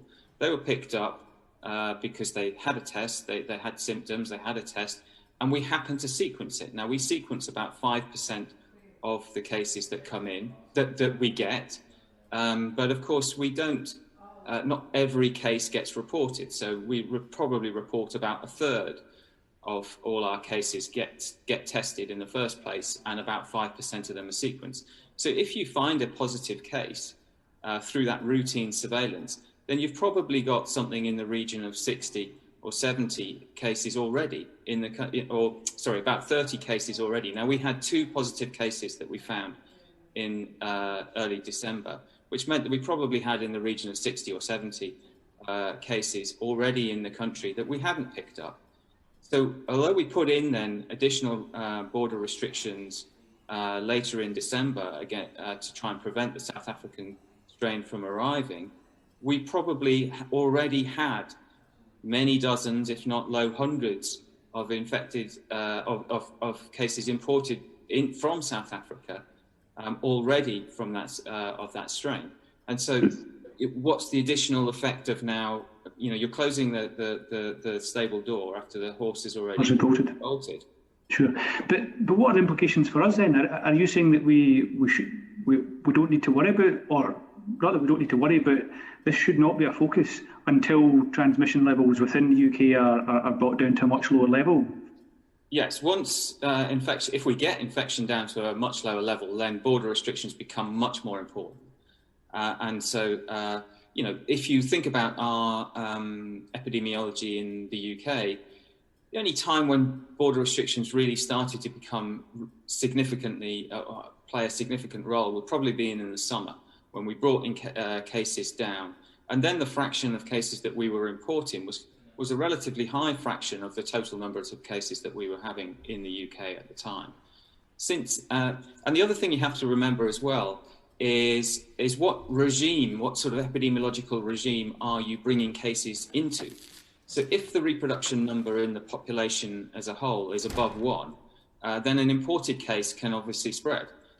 If the reproduction number is below 1, then an imported case is unlikely, unless it's significantly more transmissible, is unlikely to spread. The same as you know, indigenous cases. And so again, if you think about the epidemiology in the UK over the last year, then the period over the summer where we had brought cases down and we had relaxed restrictions domestically significantly. So the reproduction number here in the UK was above 1. Then by allowing cases in and having quite a lax border control at that point, allowing cases in probably did play a significant role in the epidemiology. And that's probably the only time it really did. Since then, we've had so many cases that it doesn't really, that the imported cases play less of a role. Okay, before we go to... Just to clarify, sorry to interrupt, Stuart. Was that in the summer and autumn it played a significant role? And in the summer. And but are you saying it didn't play a significant role in February, March? Oh, of course, in the seeding right at the beginning, yes, of course, yeah. Sorry. Okay, sorry, Stuart. And so last summer, or let's be optimistic and say that we do get levels of transmission back down to similar levels again, what should we do differently at that stage, and what should we have done differently last summer? What countries can we learn from? Well, I mean, I think if you get, as Annelies quite rightly said, if you're going to have quarantine restrictions, then I think you should take them seriously. We don't know the level of compliance, frankly, with quarantine restrictions. And I do think it needs to be made easier. So I do really welcome the idea of testing and so shortening the quarantine period, because I think if you do a test before flight, which has now been introduced, and a shorter quarantine period with a test at the end of it, that's as effective as keeping people in quarantine for 14 days. And so I think that's likely to be, improve compliance. So I think, it's those sorts of regimes that we need to put in place. I mean, the places that have had very effective quarantine measures, they don't ask people to quarantine in their homes. They remove them from their homes and put them into, say, hotels for 2 weeks. So they really do not spread. They cannot spread. They're locked in hotels. And if you look at most of the sort of East Asian countries and Australia and New Zealand and so on, as well as many of the other island countries, that is how they've done it, and that is effective. The way that we do it, where we're really just relying on people to take it seriously and to abide by the rules, doesn't look like it's terribly effective. And we don't even know how effective it is, because we don't really know how well people comply with this. Mr. Wilder-Smith, it's not just us that aren't following the examples from East Asia or Australia and New Zealand. Most of Western Europe, is it fair to say, have sort of taken a different approach, more similar to the UK approach? So I can explain for Germany. So you have to register before you enter the country. You're not allowed to enter unless you have registered. You have to quarantine for 10 days, or you test at the airport. If you're then negative, then you are released at 5 days, but you still have 5 days. Italy requires a PCR before you come in, and then again another rapid test at arrival at the airport, and then still requires 14 days of quarantine. So this is an extreme, but this is for the UK. Maybe I share with you a modeling study that we did, where we compared against doing nothing. So the comparison is against doing nothing, no control. So if you do a 14-day quarantine, like we did in the past, without testing, you reduce the number of importations by about 84%. If you screen at the time of airport arrival, and then you keep them still for 14 days, so those who are positive, obviously they are totally isolated, and those others are quarantined, you actually reduce it by 92%. So, but now this is interesting. So, and that's what you're doing in the UK as well. So the other option is you screen all arriving passengers on arrival, and then do another test at 7 days. It still gives you a 90% reduction.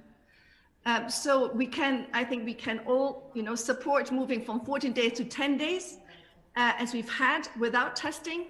We can, I think, also support going from 10 days to 7. If you do testing, assuming the test comes on the same day. I understand that the UK does testing on day 5, but it takes a few days to get the result. And I think we need to discuss also which test then to use and what is easier, and whether the test, if you do self-testing, whether it needs to be done under observation.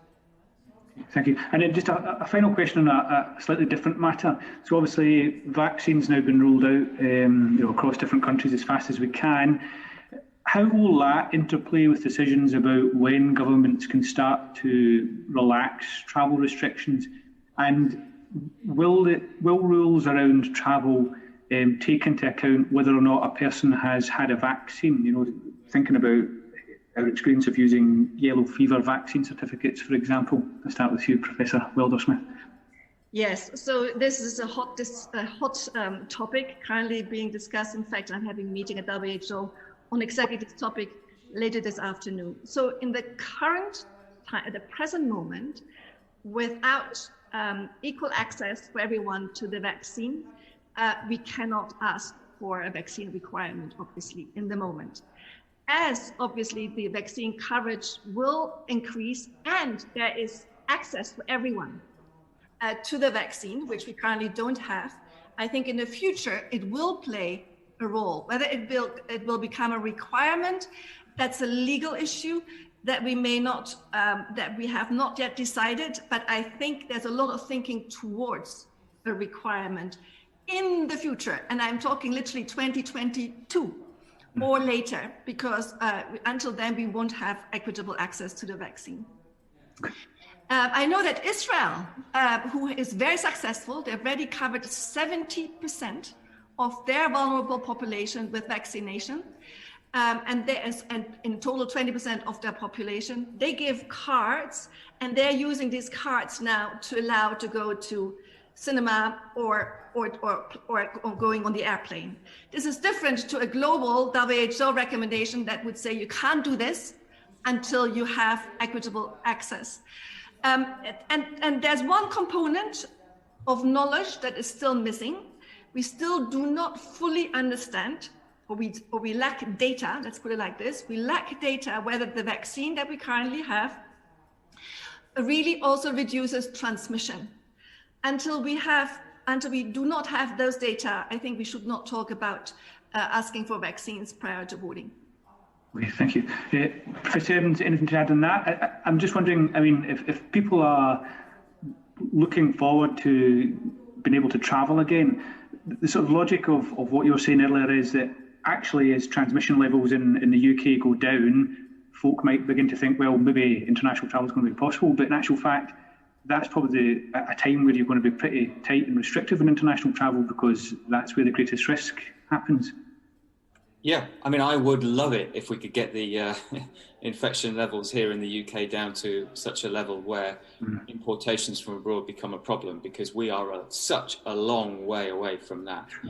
But yes, you're absolutely right. People will think, oh, great, then I can go on holiday to Greece or wherever, Croatia and so on. That's exactly when we should tighten up the restrictions, not relax them. Okay. Agree. Big news, but thank you. Diane Abbott. Thank you, Chair. I wanted to go back to the question of pre-travel tests. I listened to Professor Edmunds carefully, and I just want to confirm that what he's saying is that he does welcome the government's decision to introduce pre-travel tests for people coming to the UK, partly because it will lessen the quarantine time, and that in itself will increase compliance. Yes, I think so. It's a good thing. I mean, if we want to reduce our risk of getting infections into the UK, a pre-flight one of the most effective things is to make sure that people who are symptomatic do not get on flights. So that's just making sure that people who have symptoms don't get on a flight. Add to that a pre-flight test, and that can be those two things on their own can be really quite effective at reducing the risk of importation. Together, they would reduce the risk, just those two things would reduce the risk by perhaps about 50%. So cut out about 50% of infections coming in, roughly, ballpark. Add then a quarantine period afterwards, and you can really reduce the risk significantly. So it doesn't have to be a means of reducing the quarantine period, but I think it can be used to help reduce the quarantine period as long as you have a test at the end of that quarantine period. I think that combination of stopping people who are infectious getting on aeroplanes, or stopping people who are ill getting on aeroplanes, testing them before they get on an aeroplane, and then quarantining for 5, 6, 7 days with a test at the end. That's very effective. That could be very effective, and I personally think that should help adherence to quarantine, which from the little bits and pieces of evidence that we have appears to be quite low. But I think that's based on the sort of 14-day quarantine period, which is very difficult to do. Why did it take the UK government so long to get round to instituting pre-travel tests? Because people have been calling for it, the airlines and so on, for some time. I guess you should ask them. Have you any thoughts on that? No, it was access to tests. As you know, we always had, and we always did not have sufficient testing. And so now with increasing access to tests, we can now allow to require pre-arrival testing. Even then, it's a problem. Some countries actually do not have easy access. And I've looked at your website, and there's a provision for those countries where you do not have easy access. But most countries now have access to PCR testing. The problem is, it still takes in most countries 2 days, if not 3 days, to come back. So you have to do it 72 hours before the flight. And there's still a lag time by which you can still become positive, or you're still incubated, or you become newly infected. But I think it's an additional step that we should take and increasingly take, and countries are increasingly doing that. Yeah, well, it's mainly the testing capabilities. I actually think that the lateral flow test can be quite effective. It's not as effective as PCR, but quite effective in this, and could be used for this purpose. I agree. The rapid test is cheaper. It is fast, but it must be done under observation. Someone has to do it for you, or it needs to be done under observation, because you can trick the system by not going deep enough.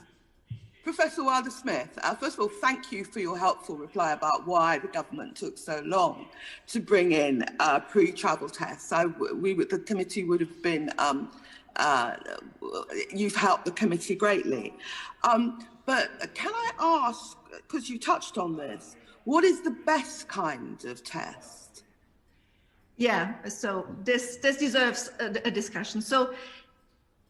So we know that the so-called rapid test, the lateral flow test, is not as sensitive, but has the advantage that you have immediate results or very quick results.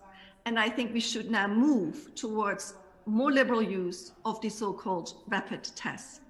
And I personally think they should even replace a PCR test that you do 72 hours before you travel, where you have a lag time where you can get infected, to a rapid test at the airport, done under observation, where you get the result, literally within I think 10 minutes. And then I think you should have another test done when you arrive, and then one at day 7 or at day 5 can also be discussed, and then you test and release. The only danger is don't do it on your own and pretend you give the result. It has to be done under supervision. Thank you for that. And do you think that if the UK had moved earlier to pre-travel tests, we would have had lower levels of transmission in the UK? No, because currently, I agree with Professor Edmunds, currently it is really driven by the community transmission, which is very high within the country. So I don't think so. We should have done it in February, but we had no test availability to do it then. So we now have to think forward, and we have to think forward, how can we have a good trade-off between reducing importation without really inconvening personal freedom and liberty and our desires to travel and our needs to travel. So I think this is where we now have to fine tune. Is it, we have moved from 40 to 10 and now from 10 to 7 days. Can we even move down to 5 days if you do another test at arrival and a pre-test? So I think the more tests we do, the better we get in our trade-offs. In fact, with the antigen test, why not even test every day? They're not that expensive. So the problem is indeed that people can trick the system. You should not do it on your own, and you have to do it under supervision. That's an important point. And can I ask you finally, what is this, and this is more generally about levels of transmission within the UK rather than the border issues, what is the single most important thing the authorities could do or are doing to bring down levels of transmission? John Edmunds has a definite answer to this one. Lockdown. It's the single most effective, and then you have to discuss how, all the variations of lockdown that you want to do by taking trade-offs with the economy and personal liberties. So I'll give this question to John. Yeah, Annelies as well. Do you have any thoughts on what we could do to bring down levels of transmission? Unfortunately, there's nothing else we can do but a very stringent lockdown right now. There is nothing else we can do. That we have no room for manoeuvre. The NHS is at very high levels of stress, and so we have to do that. We have to have a very stringent lockdown with schools closed. Unfortunately, that is the only thing that we have available to us at the moment. As well as closing schools, should we be closing nurseries and early years facilities? Well, I mean, the evidence for transmission in those settings is pretty weak. I mean, I would expect there's some, but the younger children do seem to be less likely to transmit. So, it's a balance, isn't it? So you don't think that nurseries and early years are vectors of transmission? Much less so than older children. Thank you very much. Thank you very much, Chair. Thank you. Tim Lawton. Thank you, Chair. Professor, it's been a very informative, although thoroughly depressing session from the information you've given us, I have to say. Can I just come back to Professor Edmunds on the South African variant? And I just want to understand exactly what you said in terms of how it's detected. My understanding of what you said is that when you have a test when you arrive, that basic test will just show whether you got the infection or not what sort of infection. And then further analysis of those test results, that only a very small proportion, you said 5%, that go for sequencing investigation, okay, so actually show which variation it is. That's not what I said. We don't currently test people on arrival. Well, I think we now have just started to, but we don't, I mean, essentially at that time, we weren't testing people on arrival. So what I said was that we picked this up. These were just people who were just in the community, had an infection, had symptoms of COVID, went to a local testing centre, got themselves tested for COVID, and now it turns out that they had come from, I think they both come from South Africa, I'm not quite sure, the details. But so they had imported, and of those tests, so the routine tests that we do, then a fraction of them are then sequenced, where you sequence the entire viral genome and you can tell exactly what strain that is. And that's about 5%. And that's actually probably the highest fraction of anywhere in the world here in the UK that we sequence. Yeah. If you look at the total amount of sequences available in the world, we have we've done about half of them. So that fraction of sort of 5% is actually very high in comparison to everywhere else. But still, if we pick up 2 cases, that means that there's quite a lot of other cases we haven't picked up, likely. Yeah.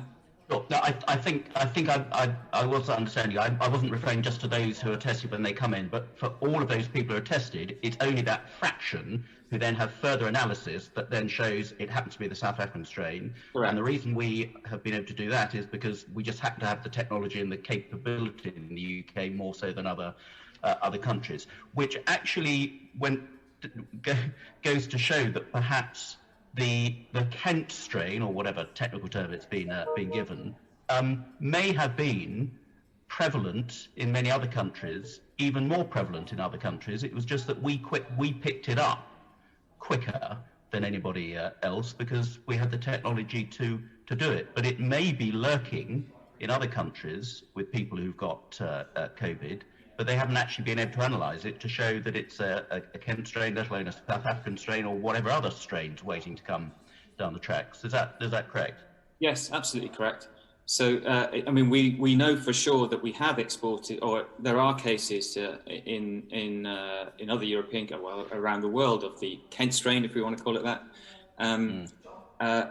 But there probably is far, far, far more, just because the sequencing is done so infrequently in most other countries. So what we should be concerned about, just explain why you think that apparently, subject to only 5% hit rate of them getting tested, that we haven't seen more cases of the South African variant. We have started to see cases of the South African variant. So that has happened. But in very small numbers still compared to everything else, sure. Well, again, because we don't sequence, we only sequence 5%. No, but proportionately, one would hope we're going to see more within that 5%. There's going to be a higher hit rate, even if it's a small amount. That we're going to see if the South African strain is more prevalent, then albeit at a very low level, that percentage within the 5% that are properly analysed is going to show an increase in the South African. So is that happening, and to what extent? So not as far as I'm aware, but what you've got to also remember what I said about, you've got to think about the epidemiological regime under which the new strain is operating, yeah? So we're under a very severe lockdown at the moment, and we have been, and especially parts of the country have been under tier 3, tier 4, right from December onwards. Most of the country have been under pretty severe restrictions from December onwards.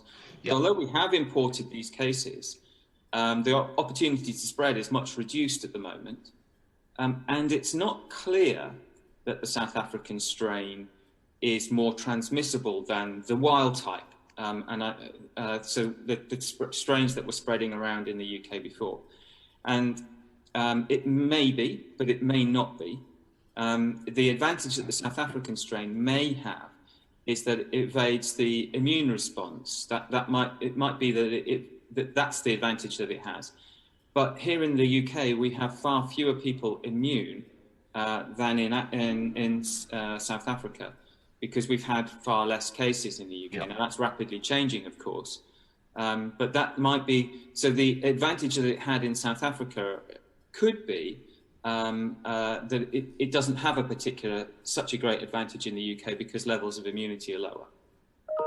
Okay, so this is really, really interesting, because for those non-scientists to understand how seriously we have to take these new strains and what could be done to counter them or not, I think is really, really important. So the two major issues around new strains being detected, I presume, are then: one, is a particular strain much more virulent, i.e. is much more likely to contaminate somebody if they come in contact with it? Secondly, is it more lethal? Does it do you far more damage? And thirdly, is it immune to the vaccines which we are currently using? So those are the three main reasons why having a better understanding and analysis of how widespread these new strains are, or new ones coming along may be, those are the main three considerations for wanting that information. Yeah? That's always the main three considerations. You're absolutely right. Is this thing more transmissible or not? Is it more pathogenic or not? And can it evade the immune response, our existing immune levels of immunity, or not? And those are mostly at the moment not due to levels of immunity from vaccine, but due to natural infection with the pre-existing strains, the previous strains, because that's where most of the immunity in the population comes from. But it, rapidly, as we expand the vaccination, it will be more and more. It will be reliant on the level of vaccine coverage that we've got. But those are absolutely the three questions, and those are the sorts of things you'd like to know, because these new variants occur all the time. I mean, the viruses make mistakes when they replicate all the time. New variants arise all the time. So it's only if one or other of those three things is true that we really need to care about it. And unfortunately, it takes some time to work those things out. So we don't know. Even with the South African strain now, we don't know why it's had an advantage in South Africa. Is it because it can evade the immune response better, or is it more transmissible? That isn't clear. It's probably one or other of those two, and it may be combinations of those, but we don't know that for sure. And it's going to take some time to work that out. But ironically, what you're saying is that because other countries are less well prepared to detect strains which may evolve within their own borders, then we are unlikely to be able to identify those strains until they've actually got into our country, and we are testing people who happen to be in the UK. So we're not going to be able to prevent it because we won't know about it until it's here. Effectively, is that fair again? I think that is fair. That's why I brought the example of the South African strain up, and that although we picked up 2 cases in early December, we probably had dozens and dozens more already by that time. So that's why I think the sort of targeted strategy of there's a problem, let's shut down or let's put additional measures in place for that country probably isn't that effective, because by the time you've noticed it and you've picked it up here, it's probably here quite widespread. And of course, people can go indirectly from one, Exactly. So, you don't have to go just direct flights from South Africa to the UK. You may go to Spain and be in Spain for a few days and fly from Spain to the UK, and then there's nobody going to stop you. So I think that the targeted approach is potentially certainly less effective. And the whole issue about people doing circuitous flights to get here, of course, has been quite relevant in recent days. But okay, that's really, really helpful for my understanding. Thank you.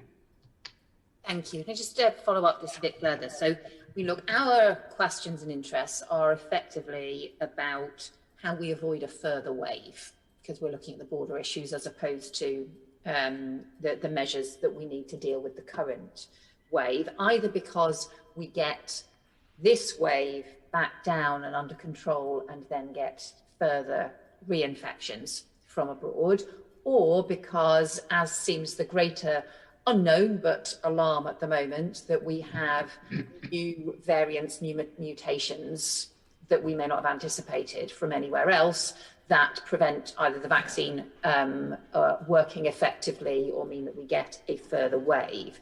Now, other countries took a much more precautionary approach right back at the very beginning, when we didn't know that much about COVID in the first place. So look at the East Asian, Australia and New Zealand, they took a much more precautionary approach. if we don't know much about what's happening around South Africa or around Brazil, is there a case for us to take a much more precautionary approach right now when everything is so vulnerable to the risks from these strains, and therefore having a much stronger testing or quarantine regime in place while we don't know, rather than the targeted approach that John Edmunds just said was not that effective when it comes to South Africa? Professor Wilder-Smith. So for the reasons that Professor Edmunds outlined, a total travel ban does not make sense. Travel restrictions still make sense, but they should be, we just want to reduce travel and mobility because it's part of this whole lockdown measure. And I do believe the more we do now pre-arrival testing, so we stop people from coming in with a positive PCR, we already have a certain reduction. If we now combine it with a relatively shortened quarantine that's more acceptable and maybe can also be better monitored by police, then I think we are on a better way for the near future. Maybe also then better prepared for the day when indeed the cases in the UK are at a lower level and where the relative proportion or the contribution of importation will be higher again. And so that we have all the measures in place, or the logistics in place to do this. Professor Edmunds? Yeah, I agree. In terms of quarantine, I'd just like to add, though, in terms of quarantine and monitoring quarantine, you've got to remember that almost everybody who's coming into the UK doesn't have COVID. Yeah, they're not all infected. The vast majority will not have COVID. They're just travellers. They're just coming into the UK. Whereas,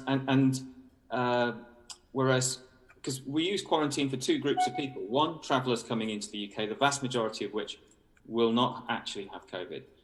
And then the second group is the people who have been in direct contact with a COVID case, and we use quarantine with them. We don't follow any of them up.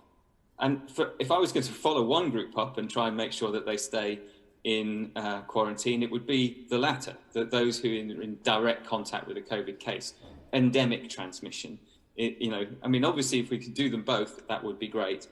But it's really the endemic disease where the problem is at the moment.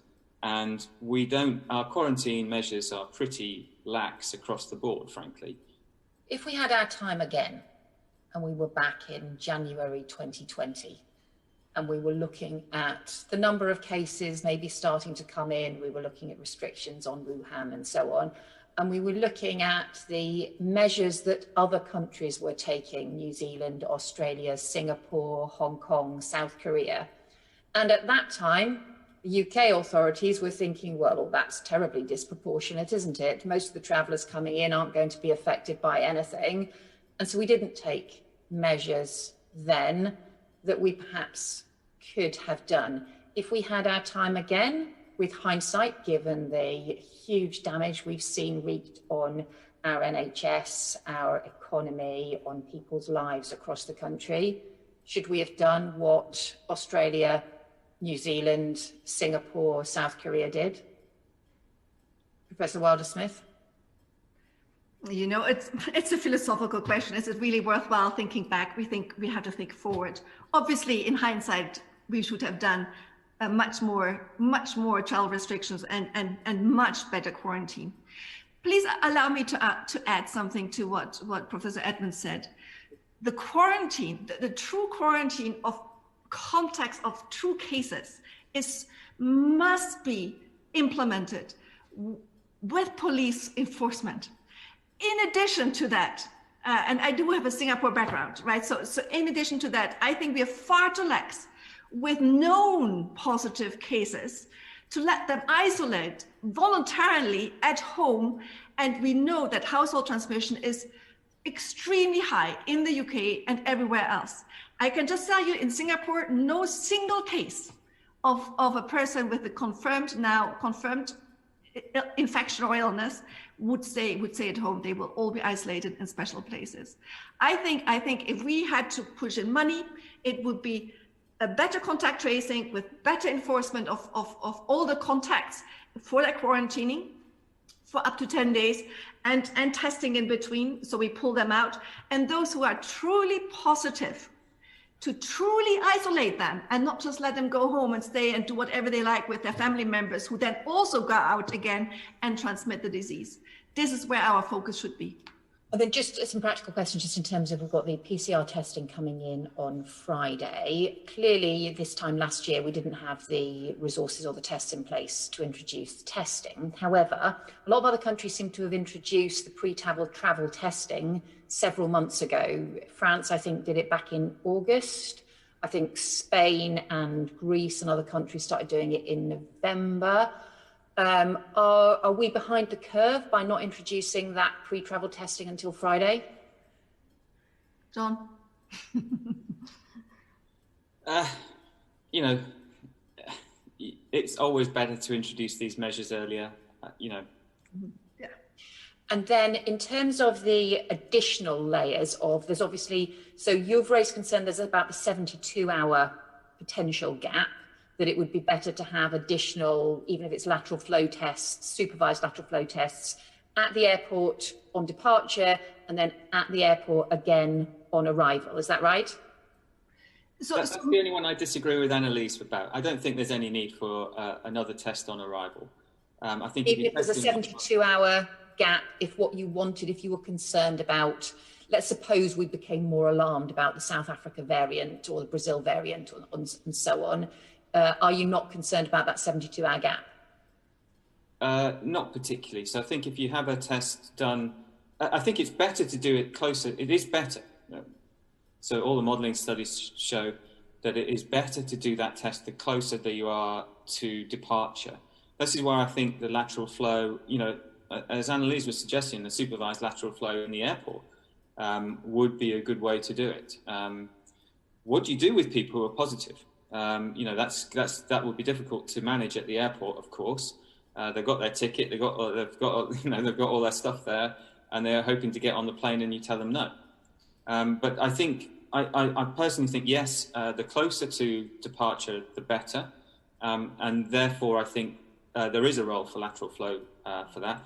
I don't really see any advantage of an additional test when you get to at the other end. You know, when you arrive here in the UK.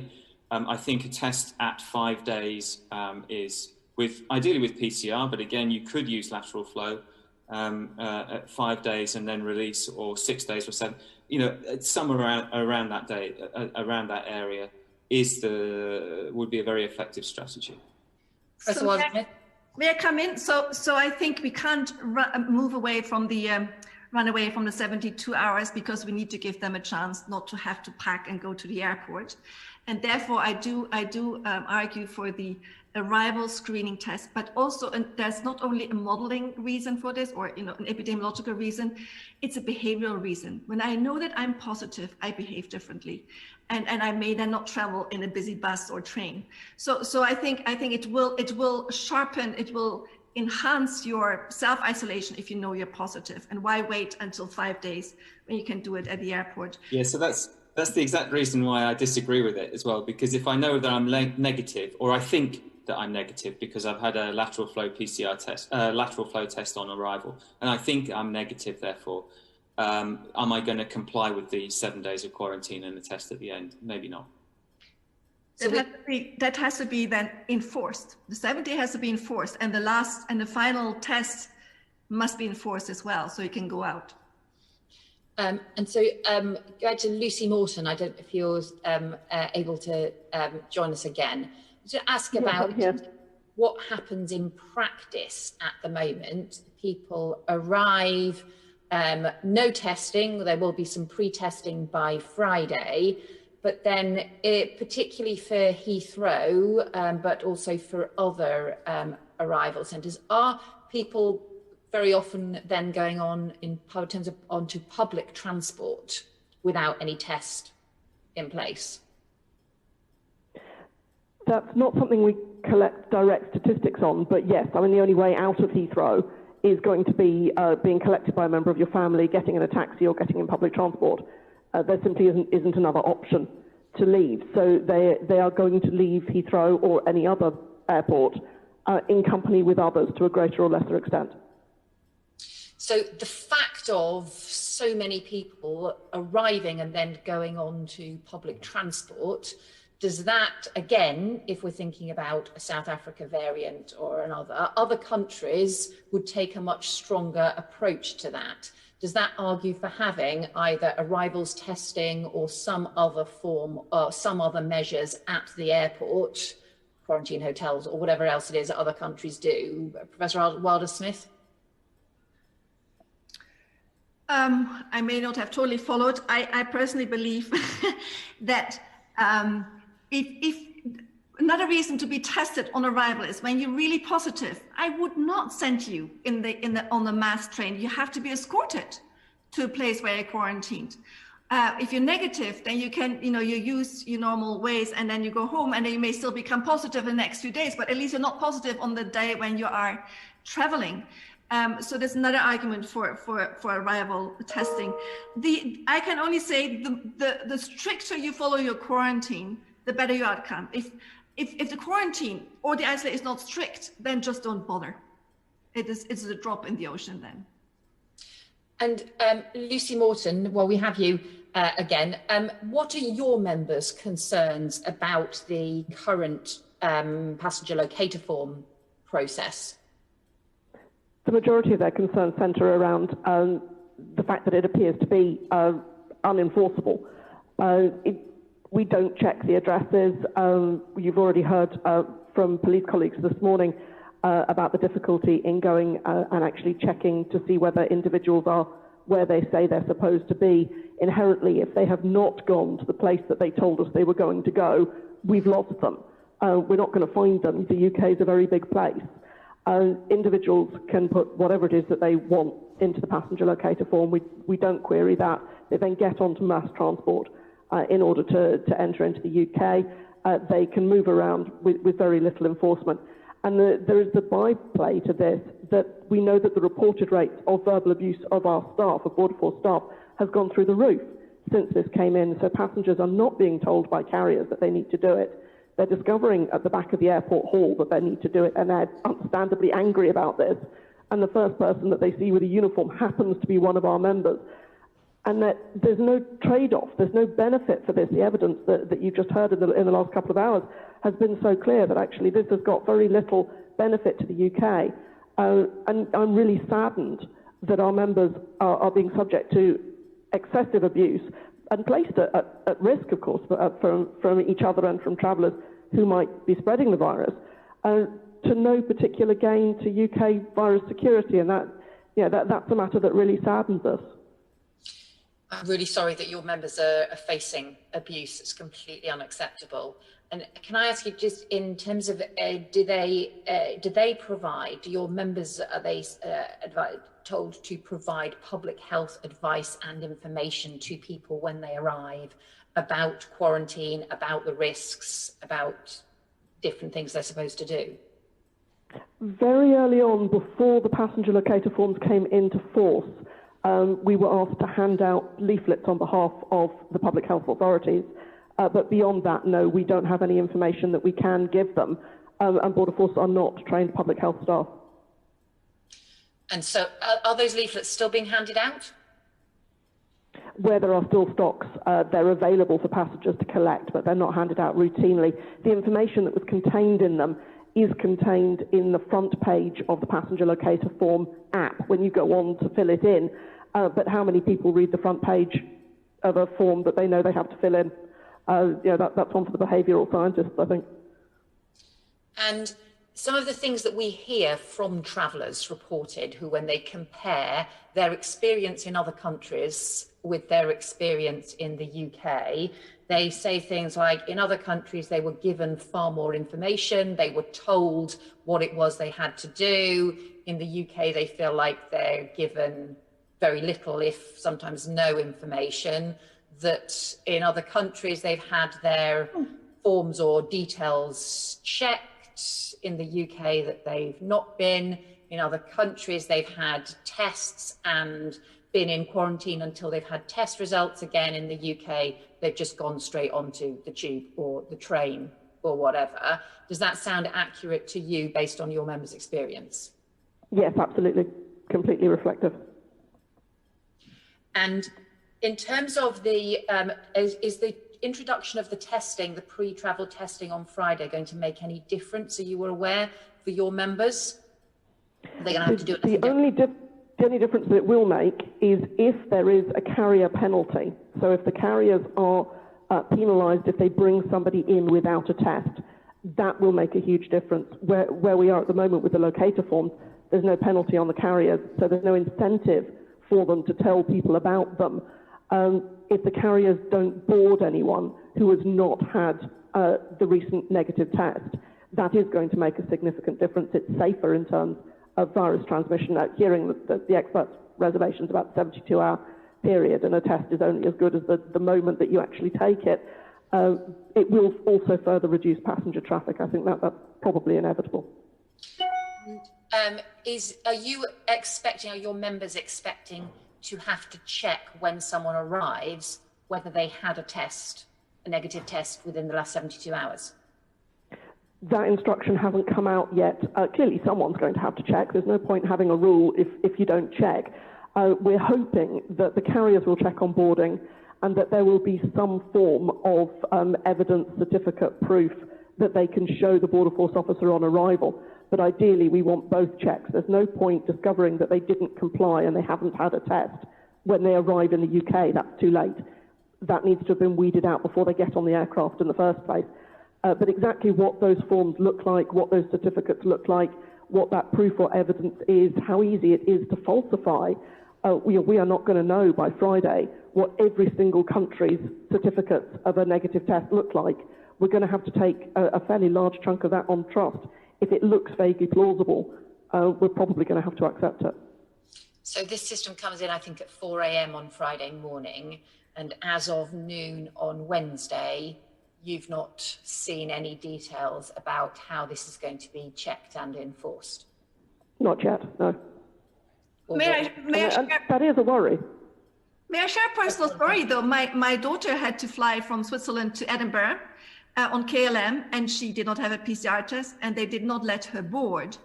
So it was checked. It was not because of UK, but the KLM airline requested it. It must be in carrier interest, or in some carrier interests perhaps, to enforce this. Nobody wants to be stuck in a metal tube with an element of recycled air with somebody who's positive and potentially contagious. But there are carriers who won't do that, and it's inherently far more difficult when you're talking about short straits crossings, so individuals on the Channel Tunnel or short ferry crossings. Of course, in order to get into France, you have to have had a negative PCR test now. But going the other way, coming back into the UK, that's much harder to enforce, simply because you've got a very short notice. You can turn up and go literally just with a hold all. How those carriers are going to deal with this, we have no idea. And you would expect those checks to be done by the carriers in Calais rather than by Border Force at the juxtaposed controls? It would certainly be possible for Border Force at the juxtaposed controls to do it, because it's achieving the same purpose. We're checking that they've got a negative test before they arrive in the UK. But of course, the juxtaposed locations only have officers physically present in 3 ports. So everyone that goes through Le Havre, for example, or Saint-Malo, anywhere that isn't Calais, Caquel, Dunkirk, there's not going to be someone there to make that check. Fine, thank you. And final question, Lucy Moreton, is there any other reforms that your members would like to see? I think as many other specialists have reflected already, it's not so much about changing the rules that we've got, it's about enforcing the rules that we've got. There is no sense in bringing in any restriction that cannot then be adequately policed. And I know it's been a massive disappointment to Border Force staff who are key workers, have been in work throughout. You can't remotely handle a border control. They've had